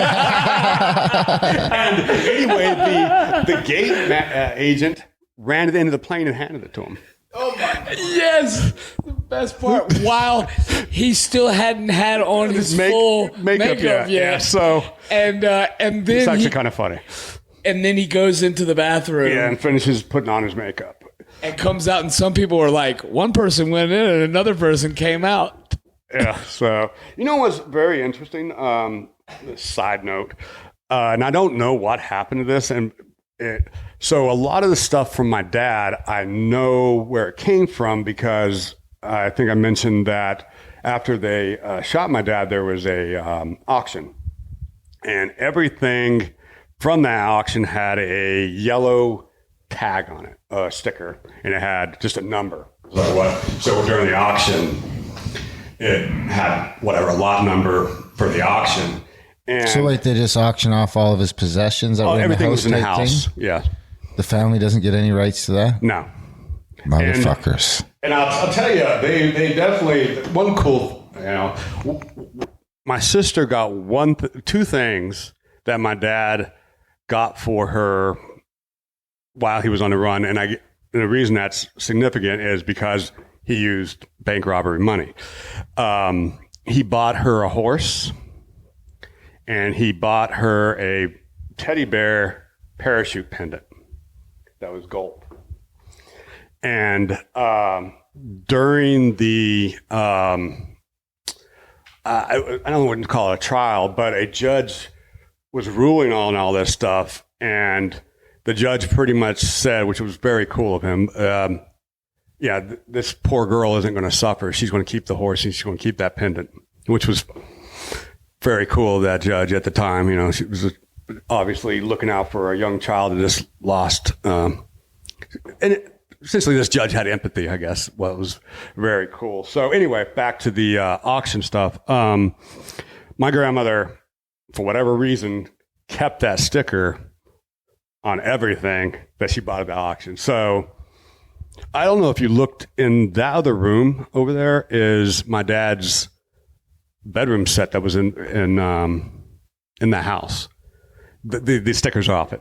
But anyway, when that bedroom set was in my grandmother's house in Cove City, North Carolina, there was a bunch of stuff in a drawer, and one of the things that was in that drawer with the tags on it was a bunch of makeup sets and disguise sets. So she actually, again, I don't believe that they were part of the hijacking, but while he was on the run, he had a bunch of disguises. So he was, I guess, pretty good at disguises. So he had a bunch, there was mustaches, beards, makeup, wigs, and all of them just labeled with, so you know exactly where they came from because they had the FBI sticker on all this stuff. But it was, just a interesting little thing. So your grandma kept a lot of this? Oh, she kept everything. Yeah. Yeah. And Dan found some of it in your grandma's again, storage. Some of the stuff, again, because that house was sold, and there's a crazy story behind that. And this is her last year. She was almost 98. And she sold this house, and she was kind of excited about that because Cove City is this town in the middle of nowhere, North Carolina. And they didn't have much there. It's just where she was born, raised. They've had a small farming community. And she sold this house to a Family Dollar. And she was, in her mind, she was doing something for Cove City because it finally was going to have something. But anyway, when she sold it, they gave her 6 months. And that, her being a little older. That 6 months came and gone.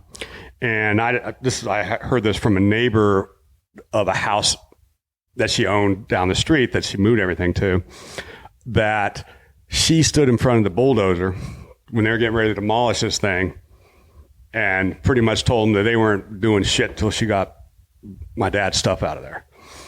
And actually stood in front of, like, again, my grandma had balls of steel and shut down the whole destruction of that house till she got the majority of that stuff out of there. Yeah. Which happened to include that parachute, right? No. Oh, that was a different house? No, totally different. So, yeah, that's anyway. I don't know. It's what more happened. about showing the character of Myrtle. Grandma and literally what she stood would do. down, and she had taken that guy because he had helped with moving some stuff with her, and he was like, yeah, she stood and told him they were not going to tear that place down until she got all her stuff out. She got her stuff out, and I guess they had to call corporate and whatever, but she got it. So then maybe we can transition right to her stuff as well, and in the other place. So the logbook, the pictures, autopsy reports, all that stuff, she moved directly from the house to a storage building in the other house I told you she owned, which was actually she bought, was her sister's house. But she could sell the other house because she still had a house down there. She also had we just called it the pack house, a big storage unit. And I believe she told me she built that in the 40s. And this was over actually at the family farm and probably less than 100 yards from where my dad's buried and where my grandmother's buried as well now. So family. No, it's 3.5 hours. It's close to the coast of North Carolina. Yeah. And this is where I guess again, I'd taken Dan down there. We went there to visit, and he wanted to take some pictures of my dad's part of his documentary of the gravesite, and he decided to go down another time. And the story I got from him was he was down there for a family reunion of his, and he had his son with him, and he asked his son, do you want to come over and see the graveyard or whatever? And he did. And on the family farm, there's a 3-acre parcel right up front where this pack house was, and there's a trailer there, and the guy rents the land. And unbeknownst to me, and this is a little contention between me and Dan, but he talked to that guy and just mentioned, hey, by chance, you've been here 15, 20 years and you use this pack house for some storage stuff. Have you ever seen a parachute? And I guess the guy's like, yeah, I think I saw it. And of course, Dan, without my permission, and this guy doesn't get my permission, they go ransacking my stuff. That was this year. That was just a few months ago. This was 3 or 4 months ago. June, July. Yeah, this is not long ago. And up in the night, I guess he missed his plane and everything because he was pretty excited to go rummaging through the stuff. And I get a phone call from the neighbor, and the guy that lives there, and he's like, hey, I'm here with Dan. I'm like, what? And he's like, well, he wants to take some stuff out of here, and I want to get your permission. And then Dan gets on the phone. He's like, Richard, you're never going to believe what I found. I'm like, what? He's like, I have the parachute. And what were you thinking just at that moment? I almost thought bullshit. So, fuck you, Dan. yeah, this guy.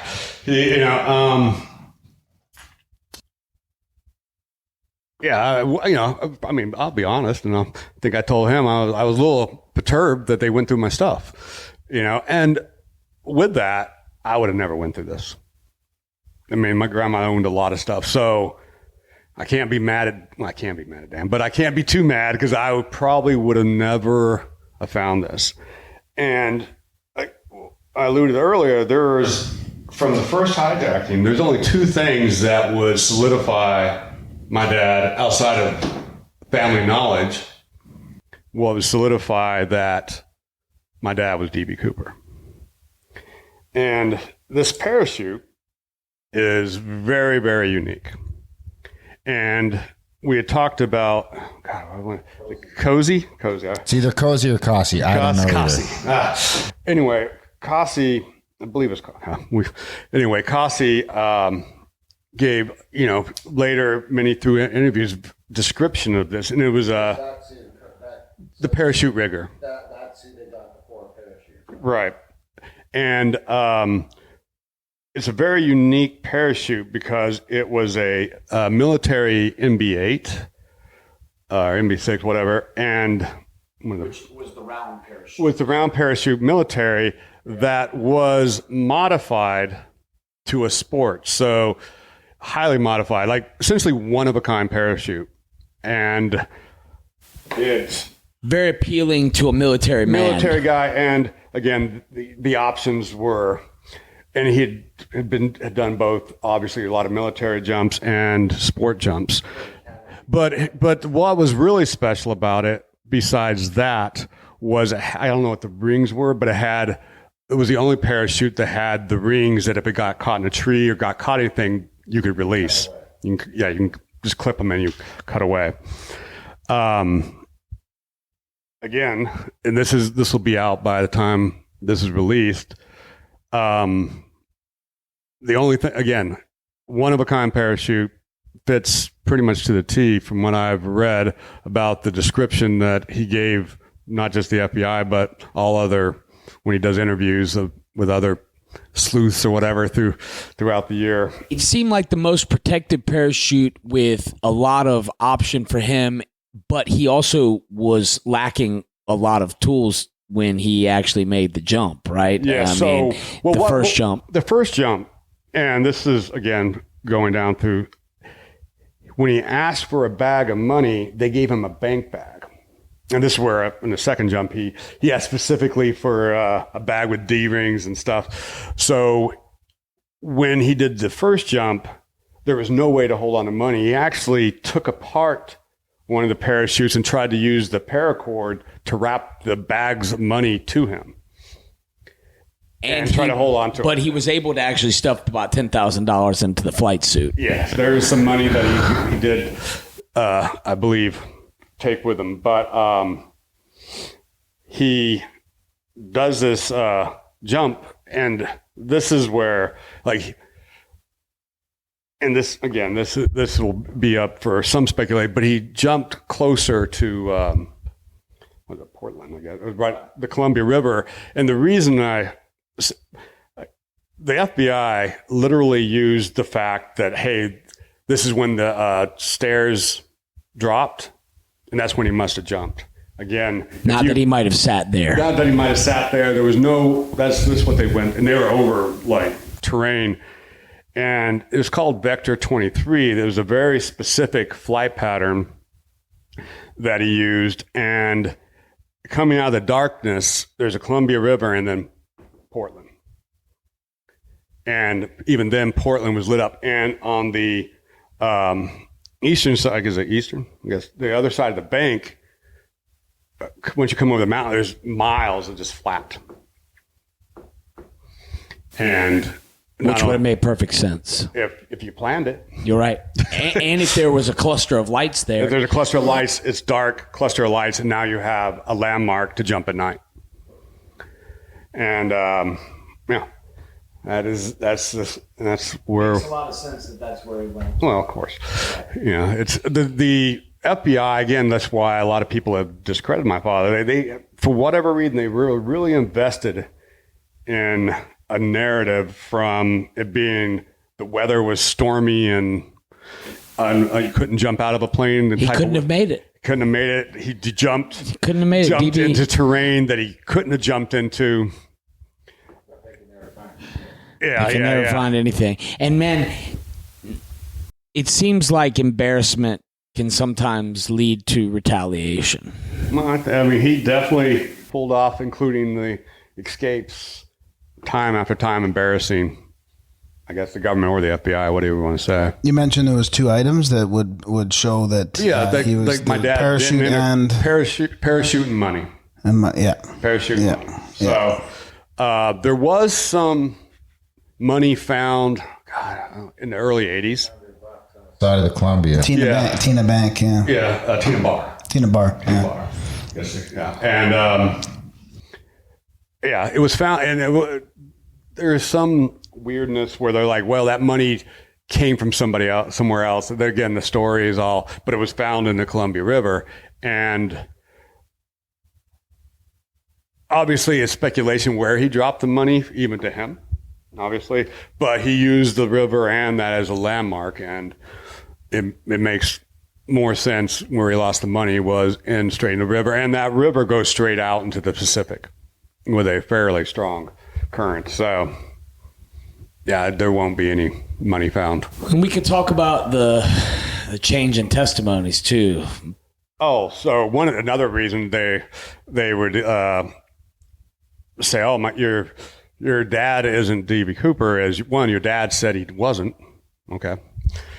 We always trust a criminal when he says. And two, my aunt, who actually ended up being the one that kind of turned him in, had testified that he was at home on Thanksgiving. In the book and later, and also in interviewing, she was called to come back from Rick's College for the Thanksgiving holiday to watch us. And my mother and my father were gone for 4 days over a holiday. And over Thanksgiving holiday, 11/24/1971. Yeah, 11/24. And, I think they obviously were a young family and without money, and they were like, oh, we're going to Vegas. And funny enough, what could you do at Vegas? What could you do at Vegas? You could launder money. But there was a phone call a day after from Vegas to the house, which the FBI documented. So they know. That's what's also funny. They say, oh, there was testimony, but they also documented that there was a phone call from Vegas the day after the hijacking. And also funny that the next hijacking he did over spring vacation. So he did both hijackings without missing a day of class. Which is where did he jump the second time? Near Salt Lake, I think near Utah Lake. Yeah, and outside of Salt Lake. That time he got all the money. Yeah, he got all with twice as much money. Well, can we back up? Can we back up just 1 second though before we go there? Because you alluded to your aunt being a part of the reason that. I know, man. That's why, I'll talk. So, was it Van Epron, I believe, was my dad's friend who was a state trooper. Like I said, my dad was, and going into law enforcement was ironic, but he kind of got credit for turning my dad in. But the story is this. He was a married man.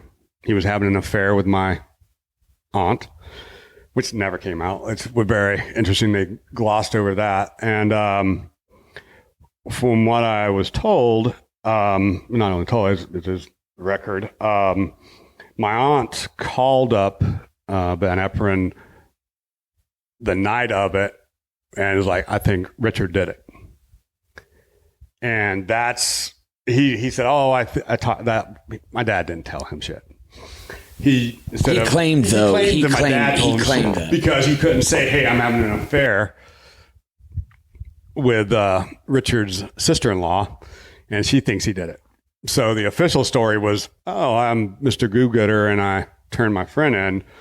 He did turn his friend in, but it wasn't because Which he even said he felt bad for. Yeah, he did say later in life he felt bad for doing it, but the real story is my aunt called him up and dropped the dime, and then he and before that they weren't even looking for him, so he would have just got away with the second the jump funny too. Story is they would have thought Jay Johnson died in the river too. He fucking hit the river. One of the funniest stories about that hijacking was, again, my dad was in the Air National Guard, and the next day they got called up to do a search for Jay Johnson. So the day after he does that jump, he's in the Air National Guard actually searching for himself. Did he also fly search for? No. November? That was another state. He was in Utah. Yeah. So, but by that point, Van Eperen had already said, "Hey, this," and to the FBI, "this might be your guy." And when my dad landed, the FBI was actually waiting for him, and not a big deal. They didn't arrest him or anything at this point. They was like, "Hey, can we get a handwriting sample?" So, to back up to the, I would say a mistake there. He did a handwritten note to the stewardess and never got it. All the other notes they were typed, but he got them back. But amongst the, I guess, confusion of the hijacking, there was one note that he had handwritten and did not get back from the stewardess. So they met him when he landed at the Air National Guard, wherever they land the helicopters, and got a handwriting sample. And as we could move forward, it does match. So I guess there was that evidence. I guess that was not. But that still wouldn't. You never would have got to there. No, we would never have got there without my aunt dropping the dime. Like, they had no idea. There would have been zero anything that pointed to my dad. He would have got away second time. Again, and they'd be looking for Jay Johnson. They were looking for Jay Johnson. They were probably getting some poor Here's guy a fun with speculation. an overdate library book. If he would have got away with it the second time, I wonder if they would have put him together. Then they would have said it was the same guy. Right. I bet you. Well, can we also talk about what your aunt did? And I know I say, can we? We should talk about the tie. Oh, the tie clip? Yeah. Which was a very interesting. So there was a tie clip left behind on the DB Cooper. It was a mother of pearl tie clip. And which is also interesting, so this was left on the DB Cooper. Yes, this was left on the DB Cooper. When they interviewed my aunt, I believe it was a gift. I'm not sure. But anyway, she was like, yeah, that's 100%. And didn't know why they were saying, they didn't say, hey, this is from the DB Cooper jump. They're like, hey, do you recognize this tie clip? And she was like, yeah, 100%. That's Richard McCoy's.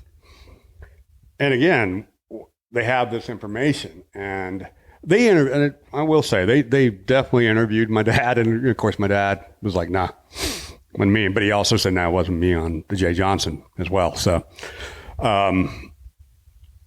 yeah, it's very, yeah. There was a couple people that identified the tie clip on the DB Cooper as my dad's, and they still, again, it's very weird. Even though all the FBI agents, like I said, even the guy that killed him on record said, hey, when I shot Richard McCoy, I shot DB Cooper.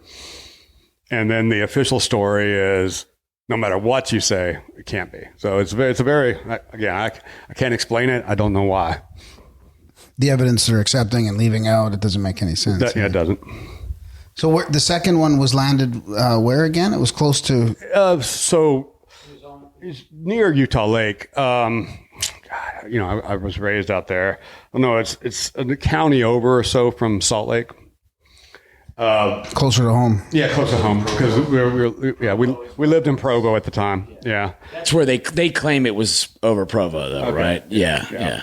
Well, Utah Lake is, I guess, right. Anyway, it's a big lake, very big actually. But he anyway, just said, "I'm going home this time. I'm getting closer." Did the media keep it a little quieter, that one? Did the media because I feel like the media they let the original one get out of control a little bit.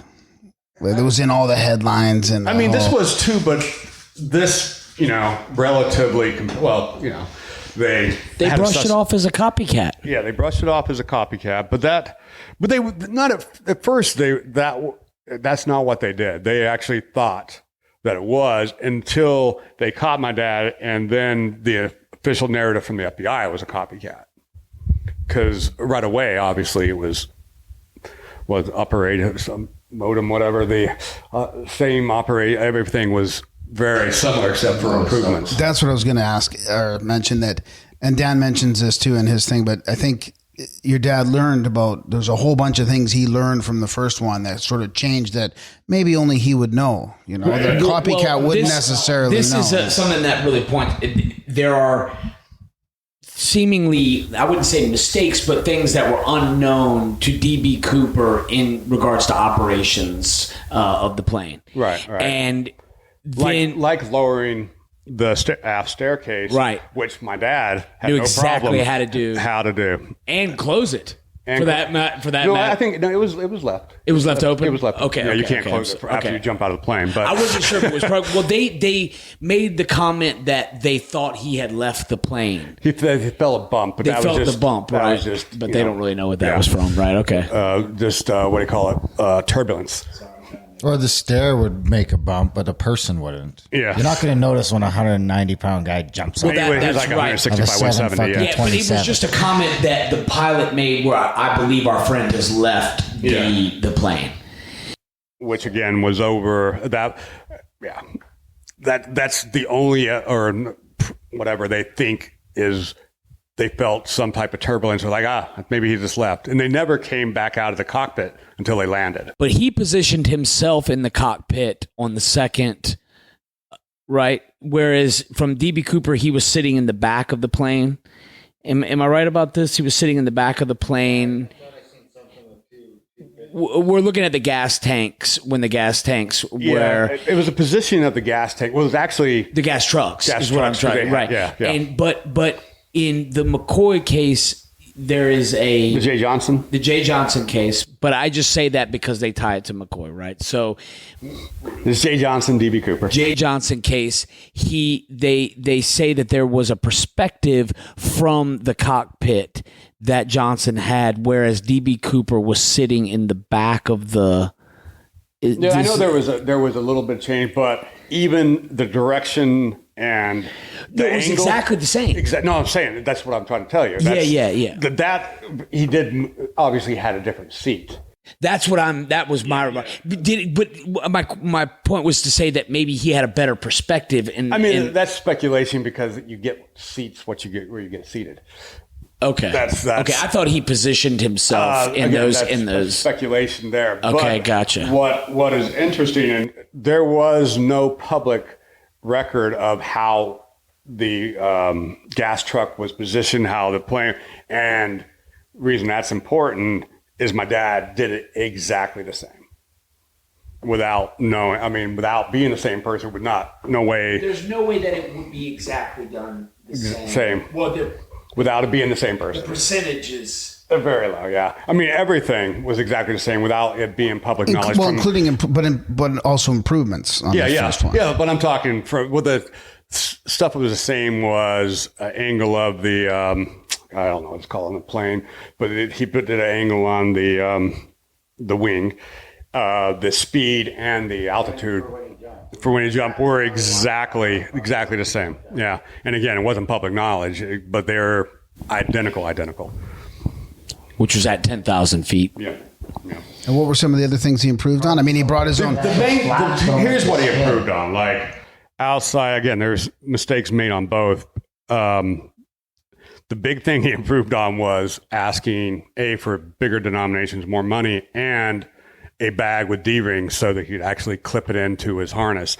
And he actually brought his own parachute because the parachute that he did use that we have now, the Cozy, the parachute rigger was like, this was also another reason they thought he would make it. And if you look at the rig, you can see it.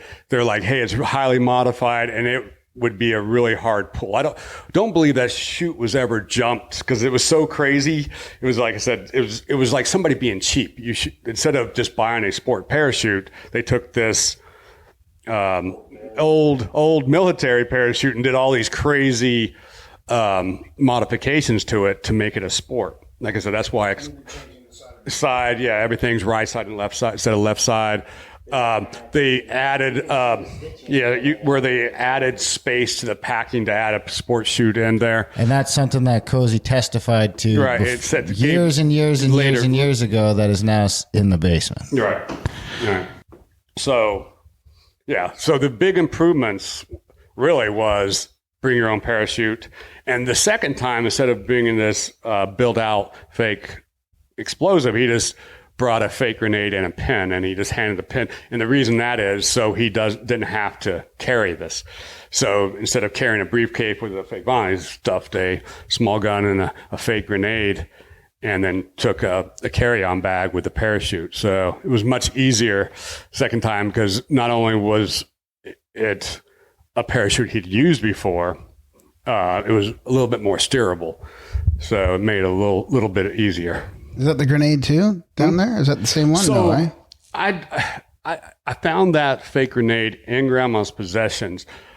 I know it was my dad's because my grandmother kept it on her mantle in the house and told me it was my dad. I'm not 100% if she ever got the fake hand grenade back or not. I don't know if it's it. I mean, the FBI, I guess maybe. I mean, they lost their cigarette butts, so who knows if they... I know in the list of stuff they took out of the house when they did the warrantless search, there was a fake hand grenade in it. And when I say fake, it's a practice hand grenade. So it's a molded piece of metal that doesn't have the spoons on it, but it's molded part of it. It's just a solid piece of metal. It's not a real grenade. And it's used for practice. So it has a place for a pin. You can pull the pin out and then throw it. And it's just a piece of metal for people to practice throwing grenades. Probably the same weight, Yeah. So it's just a practice dummy grenade. But if you closely look at it, it's obviously not real. But, I'm sure if you're holding on to it, pull a pin. And so you want to talk about another funny, sorry, I'm going to jump over. This is actually funny to me. The friend whose parachute this was, he graciously recently gave it back to us. And he told the story that after the trial, he had said, "Hey, this is mine. I would like my parachute back." And the FBI brings this parachute, and it's been deployed. So this big mass, this parachute, and when he's there, he starts inspecting it. And in the inspection, he found the grenade pin that the FBI had this for, I don't know, close to a year. And they didn't even inspect it to find the grenade pin. It's insane. Like they had this, they had the parachute that my dad used, and they didn't even go through it. And the story is, and he asked for us not to use his name. So, I mean, if you follow this, you'll figure it out. But anyway, he said he was like kind of going through, and he was like, "What is this?" And the FBI agent grabbed it and kind of like, and bounced. Kind of scuffed and took the grenade pin and bounced. So another kind of funny story. Fantastic. It's like the magic bullet or something, it just like appears. And it's, like I said, it's after the trial. I guess at some point it doesn't matter. But it's just one of the many. I guess it was like Keystone there's a Cops. level of ineptitude, man, that it just. It was surreal. I mean, it makes you want to bang your head. It is what it is. Well, of course, we're going to supplement this. Graham's going to, because you provide us with a ton of documents that, Brandon read a few of them in the beginning that Graham's going to read for us. He's going to read all that stuff and tack it on the end. But is there any more stories or anything you want to get into just about Richard? Is there anything you want to get across? Yeah, again, I want everybody to know who my dad was. I love that we have that the paper he wrote, I guess in 1971, about how how awesome is I have his words. And I can get this too. I have a a couple things. This was something my grandmother kept from me. So well, I want to go back to my grandmother real quick. She kept all these things. She kept this parachute hidden for 50 years. I mean, man, God bless her. Man. She, it's funny, I'll get more emotional about my grandmother than I will pretty much about anything. But she really worshiped. I can't even explain it, but in the final year of her life, I was at her house, and I don't know, she asked me to get something, and I opened up a drawer, and I saw an envelope, and it was addressed to Richard McCoy from Richard McCoy Lewisburg Penitentiary. It was a letter addressed to me, and I've let Brandon read this letter. It's one of the most surreal things, and I remember looking at my grandmother was in the room with me when I found it. I was like, "Grandma, what's this?" And she just kind of looked down. She's like, "I really didn't want you to see this." And I'm like, "It's a letter addressed to me," and it's from my father. And I'll share. I mean, I don't have it. I'm going to paraphrase some stuff, but why it was so surreal. He says in his letter to me, by the time you get this, he's essentially telling me he's getting ready to escape. And he essentially says either something's going to happen that's going to really affect you, and I might not make it. And, I love you. I love your sister. And it was just very, and for whatever reason, Grandma, kept that from me.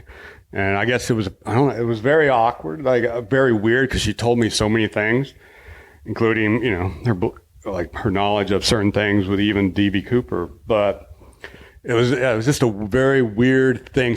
This letter in particular was in her, like I said, all the other stuff that she had was down in North Carolina. This was in her house in Tappahannock, Virginia.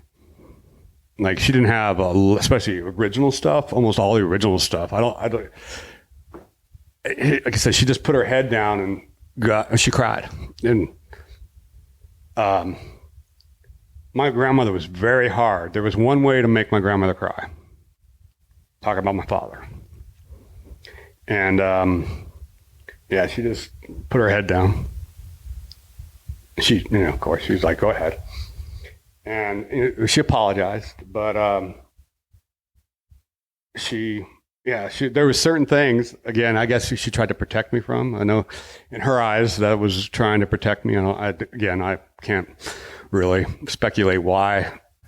She had her reasons. 40 some years later, I'm looking at my dad write a letter to me,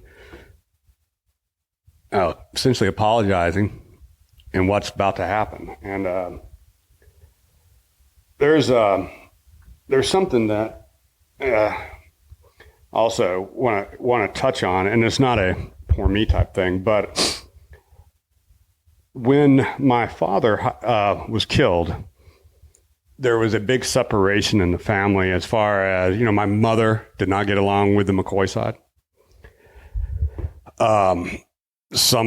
Everybody knew my mother was directly involved with the hijackings, put a lot of blame on my mother for the hijackings, and consequently, his death. All right. So, I'm not sure exactly time frame, but right after his passing, I'm going to say months, my uncle kidnapped me and my sister. And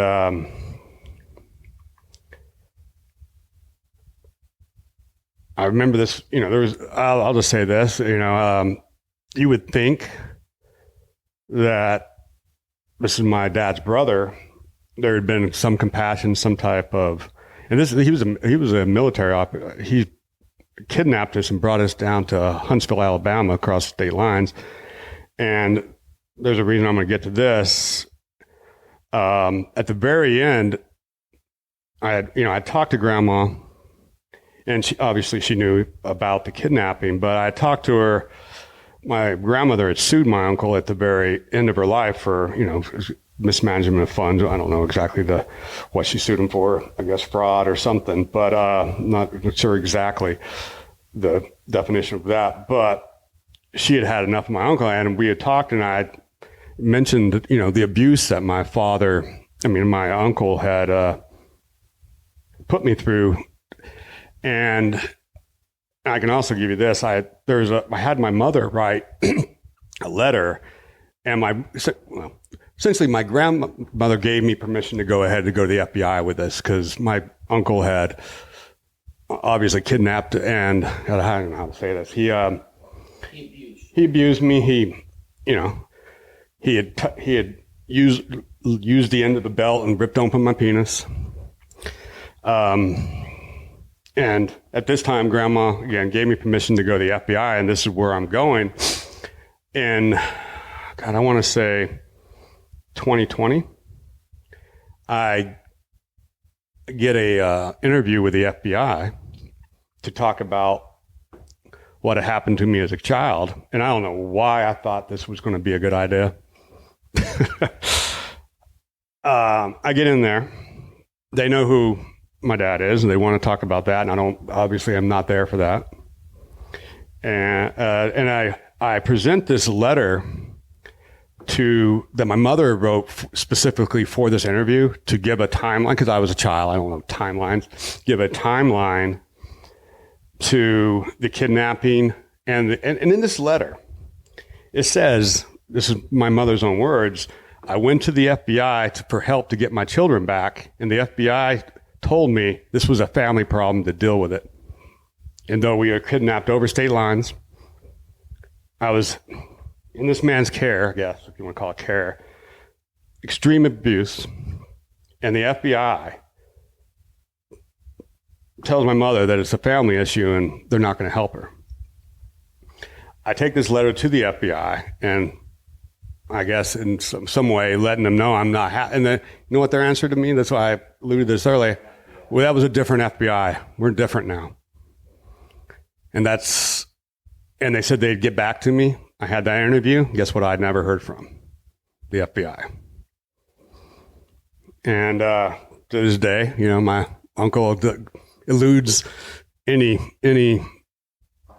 punishment or and it is what it is, I guess. But that is, again, what I was thinking about even going to the FBI was more kind of like something that my grandmother told, and my mother helped with. But yeah, they literally told me different FBI, sorry. And that's what I got. And that, and not too much longer after that is when my grandmother passed. Close to your mom as well, right? They both passed fairly close. My grandmother passed at the end of, or toward middle of September, and my mother passed in December, same year. 2020, yeah. Neither one COVID related. Just, yeah. Wow, this is really something. So, well, I gotta say, Rick, this has been. Is there anything else you want to get to before we start to wrap it up? I mean, obviously, this has been super tough for you. I mean, it's obviously some stuff about my dad. Yeah, the hard part is my grandmother. I don't know why, but it is. I guess it's still fresh. I mean, I just want everybody to know who my father was. In some ways, who my grandmother was, and they were to me, especially my grandmother, my unconditional love. Oh, I did want to get this out about my grandmother. After my mother got us back from my uncle, which she had to go through local law enforcement, and she picked us up from school, and she went to in front of a judge, and the judge literally said, "Why are we here? These are her kids. Give her back her kids."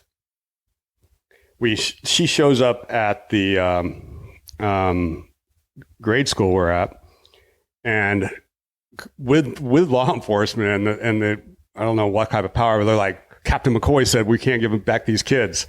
And of course they had law enforcement and finally got us back. But even the principal there was not going to give us back to our mother. I mean, insane. I mean, again, different time, but insanity. Yeah, it's crazy. But anyway, so when that happened, this was,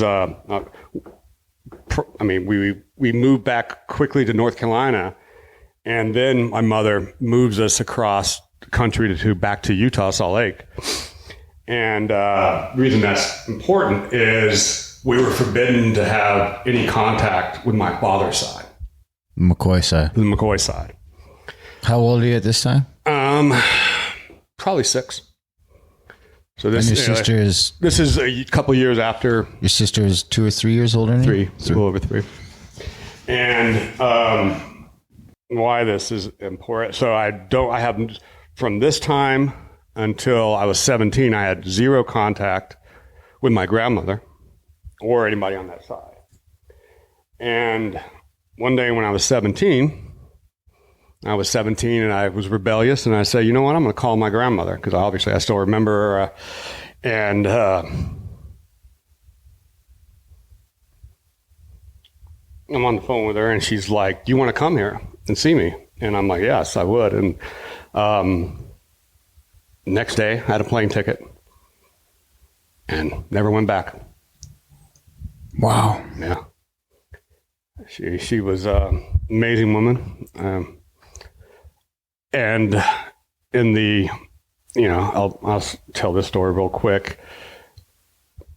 Besides just being that unconditional love, when I was in my young 20s, I got a young lady pregnant. I went, and the lady comes to me, kind of a one-night standish, and she comes to me and wants me to pay for an abortion. And I go to my grandmother, and I say, hey, will you help me raise this child?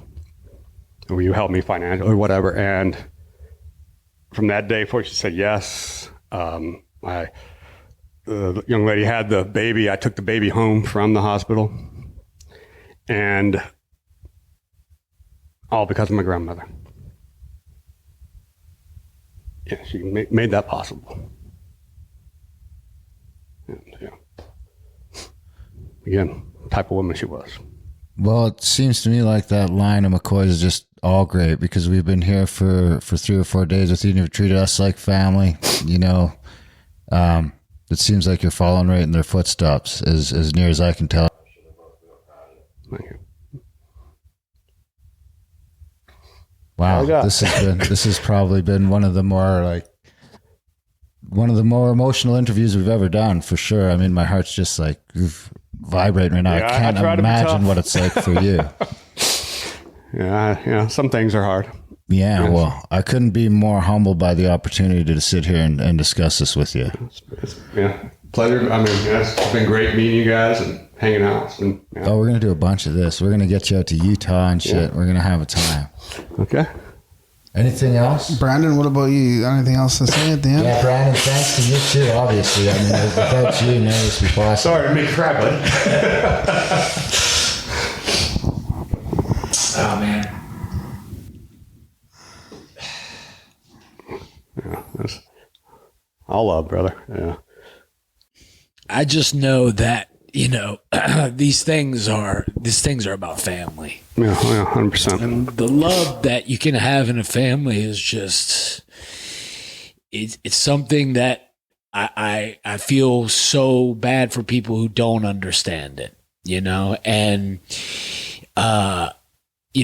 the similarities that we have in our childhoods, the loss of a parent, the understanding of the love of our children, the understanding of the love that your dad had when he chose to do what he did, and doing it not for himself, man.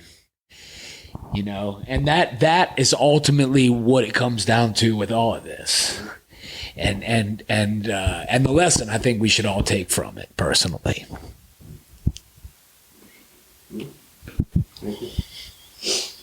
Waffle House? Waffle House.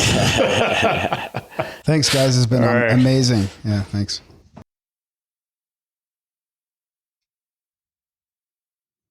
This is a letter from Richard Floyd McCoy Jr., August 7th, 1974, to his son and daughter, Richard and Shantae. Dear Richard and Shantae, rather than writing separate letters, I'd like to address this one to both of you. And since I'm not printing it, I guess Mommy will have to read it. I hope you don't mind, Shantae.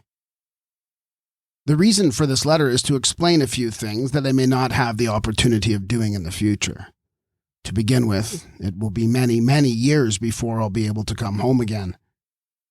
By that time, Shantae will be 20, and you, Richard, will be 17. What that means is you'll be grown, have left home or making plans to leave, by the time the government decides I can leave prison. I really don't think you should be without a daddy that long, but there isn't much I can do about it. I've told Mommy to start making plans for the future that will be in your best interest, and that includes Mommy's interest. At some future time, that may even mean a new daddy. That may not be what you want, but if Mommy thinks it's best, then I want both of you to give her your support. It doesn't mean you have to stop loving me or that I've stopped loving you. It just means that you'll have another person to love. Love is something you can share with a lot of people. I have a rather difficult decision to make concerning my personal future. Actually, I've already made it, and it just remains to be seen how it will turn out. It's entirely possible that I could be hurt, but it's simply something that I have to do. I've taken a lot of chances in my life, and I've stood at death's door on more than one occasion. But the fear of death or being hurt should never stop a person from doing what he is supposed to do. After all, everybody's going to die someday. The trick is not to be afraid of it and accept it when it comes. I really believe that there's a better world that people go to that die. So in a way, it's something to look forward to. And if something should happen to me, just remember that life is very short and that we'll be together again in the future. And when that happens, no one will ever separate us again. By the time you get this letter, whatever's going to happen will have taken place. I hope that everything goes all right and that nobody gets hurt, but I've never been very good at forecasting the future. So we'll just have to wait and see. I do what I have to do and everything turns out all right. It may be a very long time before I'll see any of you again. It won't be because I don't want to see you. In fact, I'll want to come home very desperately. But if I did, I'm afraid someone would get hurt. It could be me, or it could be the men that will be waiting for me. I don't think any of us want that to happen, so please be understanding and just know that I'll always love you both, even though it's impossible to be together. A lot of things that have happened in the past and possibly in the future may be very hard for both of you to understand or accept.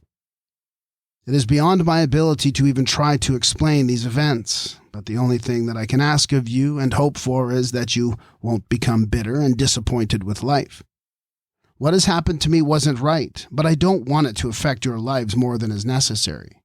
I want you to live good, clean, honest lives. Study hard in school, get involved in activities that you enjoy, and go to church. Your mommy is going to help you, and you in turn can help her. But it's up to you what you're going to do with your lives. In the meantime, both of you remember that your daddy loves you more than anything or anyone in this whole world, and that I'm depending on you. With all my love, Daddy. This is the award of the Army Commendation Medal for Heroism, 26 November 1967, Headquarters 9th Infantry Division. McCoy, Richard F. Jr., W. 315-5317, Warrant Officer, Aviation, United States Army, Air Cavalry Troop, 11th Armored Cavalry Regiment. Awarded Army Commendation Medal with V device. Date action 12th August 1967. Theater, Republic of Vietnam. Reason: for heroism in connection with military operations against a hostile force in the Republic of Vietnam. Warrant Officer McCoy, distinguished himself on 12th August 1967 while participating in a search and rescue operation near the village of Bien Hoa, Vietnam. A light observation helicopter was down due to engine trouble in hostile territory, and Warrant Officer McCoy's armed helicopter was providing security for an OH-23G helicopter that was assigned to rescue the downed aviator and passenger. Suddenly, the rescue aircraft lost power and crashed near the first aircraft, causing them both to erupt in flames. Due to the extreme danger caused by the burning aircraft, plus the added danger of enemy intrusion, Warrant Officer McCoy placed his helicopter as near as possible to the downed aircraft. With complete disregard for his own safety, Warrant Officer McCoy leaped from the aircraft and worked his way through the dense jungle to his comrades. He immediately located the two survivors and led them to his waiting helicopter. Warrant Officer McCoy fearlessly and unhesitatingly exposed himself to the constant danger presented by the fire on the burning aircraft to save the aviators. Warrant Officer McCoy's courage and devotion to duty are in keeping with the highest traditions of the military service and reflect great credit upon himself, the 9th Infantry Division, and the United States Army. These awards are from March 1967 to January 1968. 2 air medals, oak leaf clusters. Citation.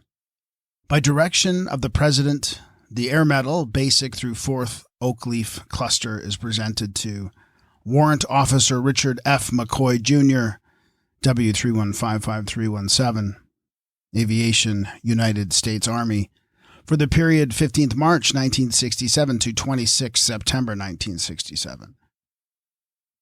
For distinguishing himself by meritorious achievement while participating in sustained aerial flight in support of combat ground forces of the Republic of Vietnam.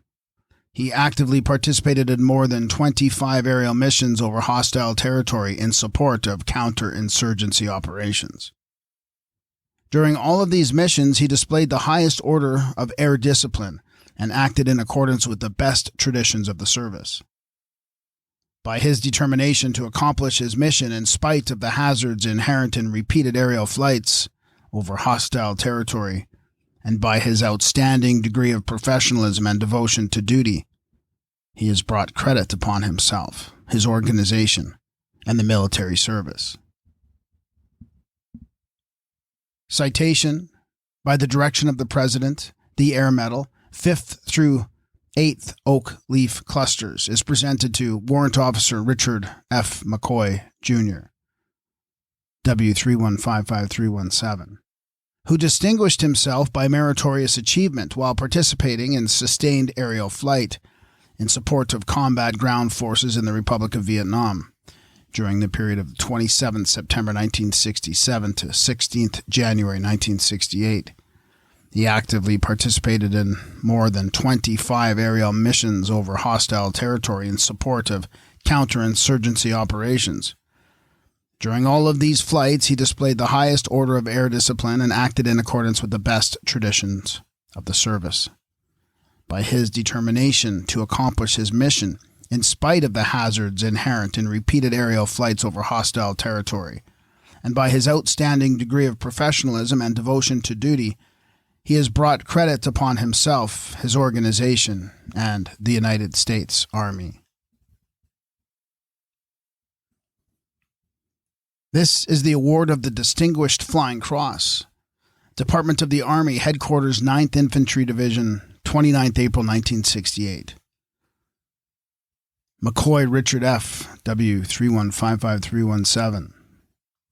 Warrant Officer, United States Army Air Cavalry Troop, 11th Armored Cavalry Regiment.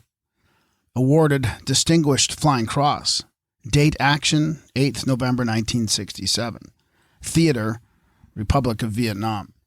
Reason: for heroism while participating in aerial flight, as evidenced by voluntary actions above and beyond the call of duty in the Republic of Vietnam. Warrant Officer McCoy distinguished himself by exceptionally valorous actions during the early morning hours of 8th November 1967. while serving as a helicopter pilot with the Air Cavalry Troop, 11th Armored Cavalry Regiment, in the air over a Vietnamese Popular Forces compound at Jaducan, 7 miles northwest of Tan Linh, Vietnam. Upon hearing that the compound was in the process of being overrun by a large Viet Cong force, Warrant Officer McCoy volunteered to fly his aircraft to the scene in support of the friendly forces.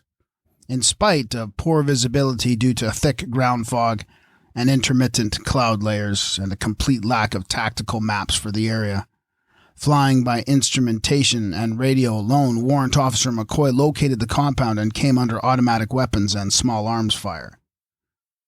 With the position of the compound marked by a flare and the firefight marked by tracer rounds, Warrant Officer McCoy began a series of firing passes, launching rockets directly into the Viet Cong positions until all his ammunition was expended.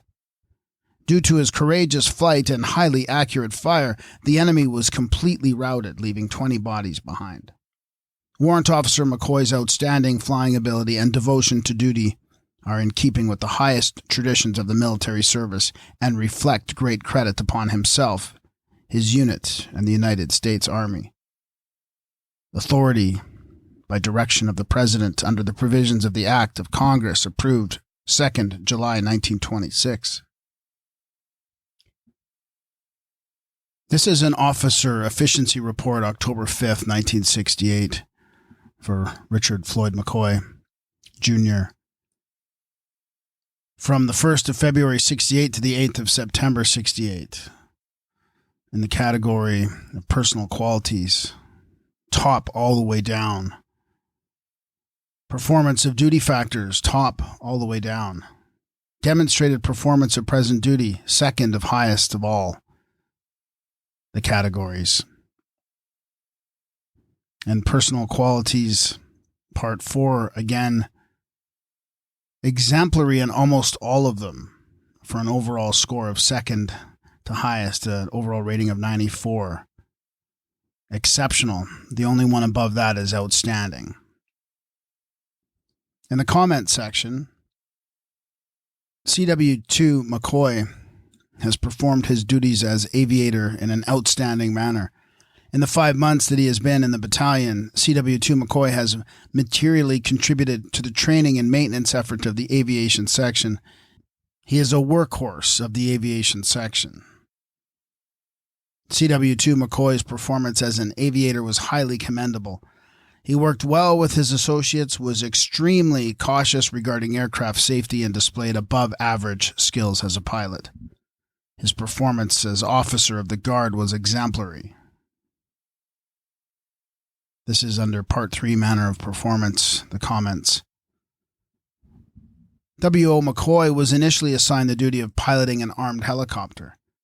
Due to the nature of a hostile environment, it was imperative that W.O. McCoy learn quickly the proper flight techniques and tactical employment of the armed helicopter.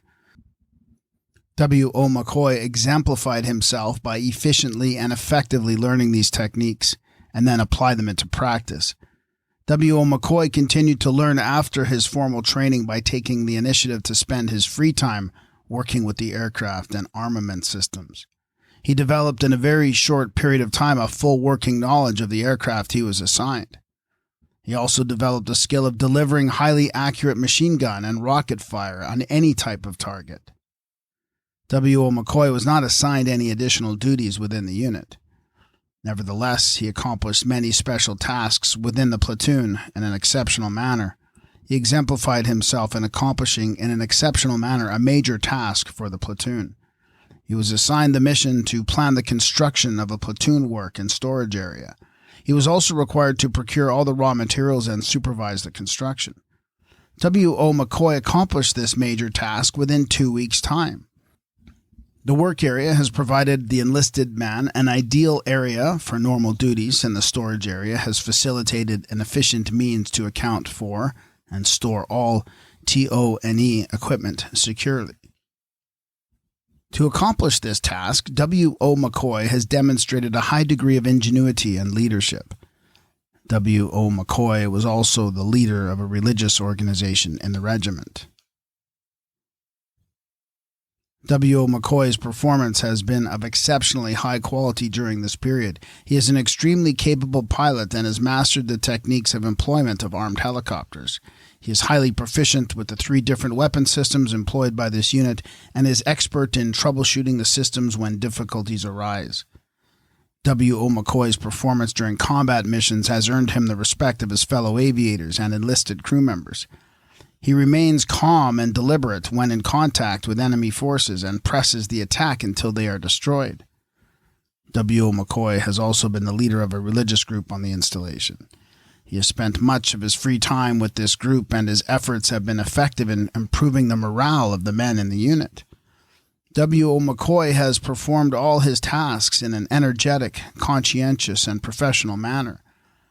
His dependability, ingenuity, and thoroughness have made him a valuable asset to this organization and the United States Army. Continued. As the leader of this group, he supervised all their activities and meetings. He was highly instrumental in procuring an increased membership, and the organization flourished under his leadership. W.O. McCoy is a hard-working individual. He assumes all tasks with a conscientious and professional attitude. His overall demonstrated performance is equal to his estimated potential, and he has been an important and dependable member of this unit. John F. Egan, CPT INF, Platoon Leader. This is the school paper from March 1st, 1971, titled Decision in Battle. I was crouched in a shallow, hand-dug ditch behind a large palm tree which afforded limited protection from the angry snapping and whining bullets which filled the air. Although excited, I was not frightened, but my mouth felt dry and I could feel my heart pounding against my ribs. This was the moment at which all my training was directed. The enemy was only yards away, beyond the clearing, and our own men were behind them, pushing them out of a narrow strip of trees and thick green jungle vegetation which lined the bank of the Mekong River. The enemy consisted of a small squad of men which we outnumbered 3-1. They had a choice of either making a death stand or making a run for cover across the field where I was posted. Suddenly, a short, small-built Vietnamese man clad in black pajamas ran out of the dense foliage into the open field in clear view. This was the enemy, and it was now my job to stop him. Would I be able to carry out the job for which I had been trained? In our culture, war is thought as a necessary part of survival, and depending upon the particular time frame that one is born, there is a prevailing attitude for or against war. Most of us, who were young children after World War II, were nurtured on the ideas of war heroes, fighting for one's country and killing the enemy. In most war movies or books, the John Wayne or Audie Murphy type hero was shown killing the enemy in the face of insurmountable odds, and the enemy is usually depicted as a stereotyped robot in uniform. Seldom was the thought brought out that this enemy soldier might also be human, with human emotions, family ties, and future aspirations like those of the hero. What about my enemy in black pajamas? This enemy was now within 20 yards, running diagonally toward me, but oblivious to my presence. From the way he was leaning forward and clutching his side with his right hand, it appeared that he may have already been wounded. Though he appeared unarmed, I raised my M16 rifle to my left shoulder and ordered him to halt. Dung Lai. Ignoring my command, he continued running as fast as possible, and I fired a short burst of automatic rifle fire, not to kill him, only to warn. He continued to run across the field toward the 6-foot-high elephant grass, and I then had to decide whether to kill him immediately or overcome him physically before he reached cover. Common sense told me to shoot, but my sense of fair play would not allow me to shoot what appeared as an unarmed man. I charged out of my protected position, determined to overcome him before he escaped into the grass. Within a few seconds, rifle in hand, I narrowed the space between him and me to tackling distance. As the volume of automatic rifle fire intensified, I began to seriously question my motives and intentions for coming out into the open. At the same time, it dawned upon me that the crack and snap of the bullets was getting uncomfortably close. Suddenly, my enemy paused, buckled at the knees, and crumpled to the ground. A split second later, still in full stride, I heard an ear-shattering explosion and immediately felt a burning sensation as huge hunks of metal ripped into my right arm and left leg. It was now my turn to crumble onto the ground. Later, in the hospital, I learned that a fellow soldier had observed my supposedly unarmed enemy holding a grenade close to his body. By his decision to shoot him, he undoubtedly saved my life. The enemy soldier smothered the blast with his body. Until this time, I had always felt that I could perform the job of killing the enemy in a true John Wayne fashion. I did not realize that killing, even in war, oftentimes meant difficult moral decisions. I now realize that the conventional war ideas of killing the enemy could not easily replace my personal standards, even under military orders. In my mind, this was not just the enemy, but a man perhaps with a wife and family waiting for him back home, while he performed the job called war. Many men justify unnecessary killing in difficult situations with the excuse that they are not responsible for their actions. They are only victims of circumstances. In truth, though, war does not change man. Only man can change man. Richard F. McCoy, English 212, March 5th, 1971. This is a letter from May 26, 1972, Army Aviation Aircraft Rescue, Nebo, Utah Army National Guard. Dear Mrs. McCoy, the following information was obtained from the Federal Aviation Agency Safety Office concerning the aircraft accident on Mount Nebo. 1. Date 8th January 1972. 2. Pilot Dennis Edwin Woods. 3. Passengers Lee Charles. I am Gordon E. Holt. The co-pilot who was flying with Richard was Harry F. Reed. The crew chief was Leyland Swanson. If you have any further requirements for information, this facility will give any assistance possible. Sincerely, Tom Brewer, Major FAUT ARNG, Support Facility Commander. This is a list of training, assigned units, medals, decorations, badges, commendations, citations, campaign ribbons, and a couple paragraphs of description. Training, basic training, code of conduct, military justice, NJP, emergency medical care, parachute school, parachutist badge, basic airborne, Green Beret, advanced demolition, guerrilla warfare, helicopter and advanced helicopter, warrant officer school. Warrant officer equals designated an officer by a warrant. Ethical leaders and specialists, notably Army helicopter pilots, take same oath as commissioned officers. Assigned units, Green Beret, 5th Special Forces, 1964, Army Special Forces, A-Team in 1964 in Vietnam, with Norm Bendixson. The team had 12 members, a camp and small village in Tan Pu, and later in another village called Don Phuc. Job was to train the local Vietnam militia troops and also do community support activities. Example, medic would have sick call every day and see dozens to sometimes hundreds of local folks with various ailments and injuries. Your father was one of the demolitions experts on our team. He worked at booby trapping and rigging various explosive devices around the perimeter of our camp to slow down any attempt by the Viet Cong to overrun us in the middle of the night. We fortunately had no attempts by them during our stay there. 1967, United States Army Air Cavalry Troop, 11th Armored Cavalry Regiment, APO.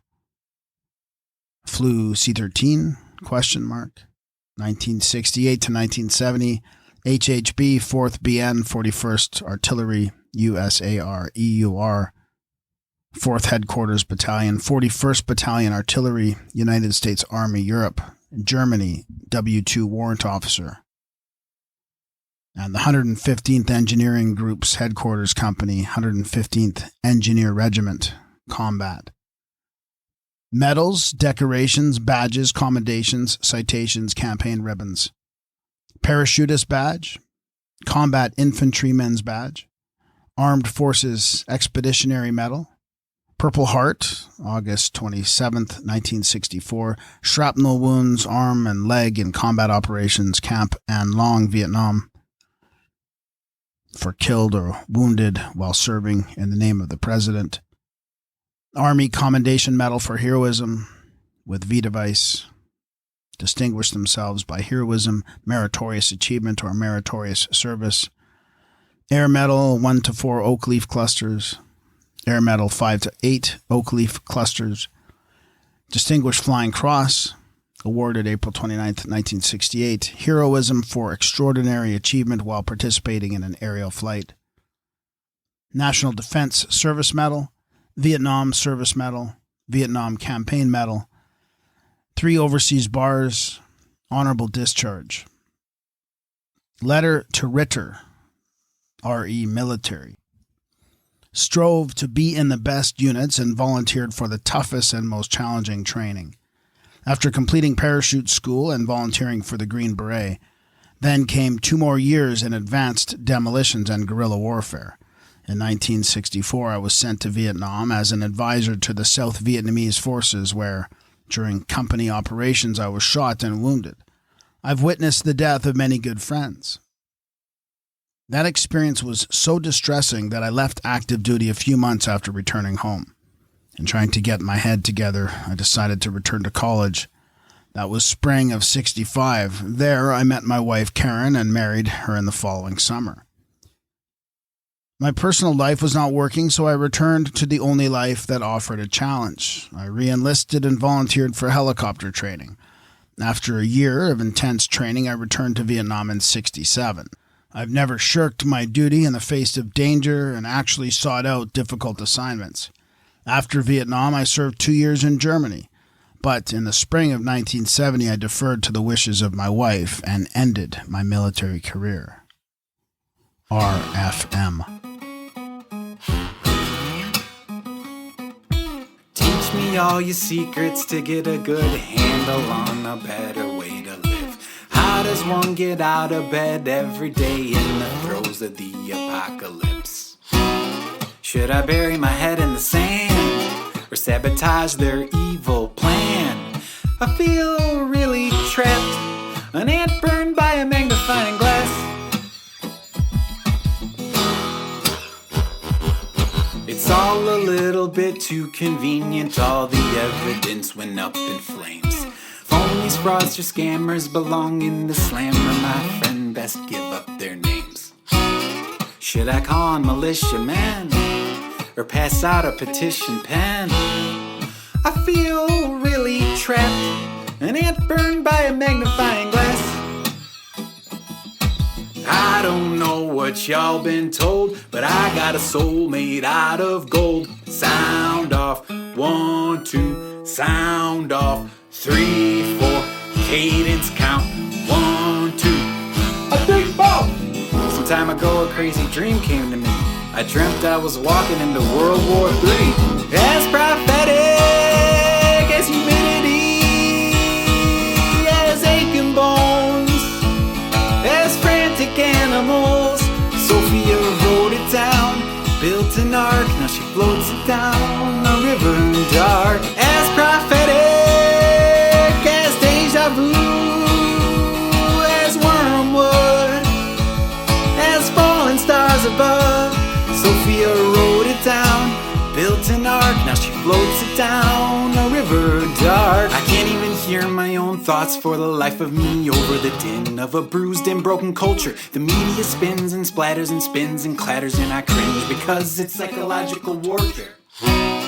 Don't you feel yourself getting really mad? How did we let it get this bad? Don't you feel really trapped, like a brain in a vat?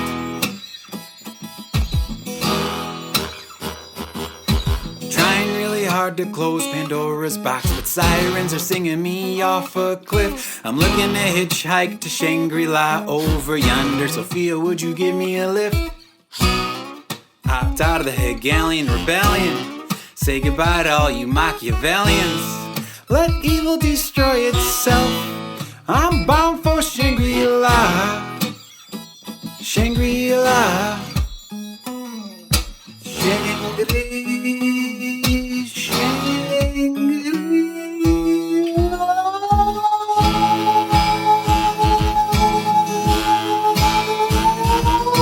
I'll let you be in my dream if I could be in yours. I'll let you be in my dream if I could be in yours. As prophetic as morning doves, as groundhogs, as fallen stars above. Sophia wrote it down, built an ark, now we're floating it down a river dark. As prophetic as white wolves, as butterflies, as rainbows. Sophia sings it now. We built a plane, now we're taking flight above a river bright.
As prophetic as white wolves, as butterflies, as rainbows.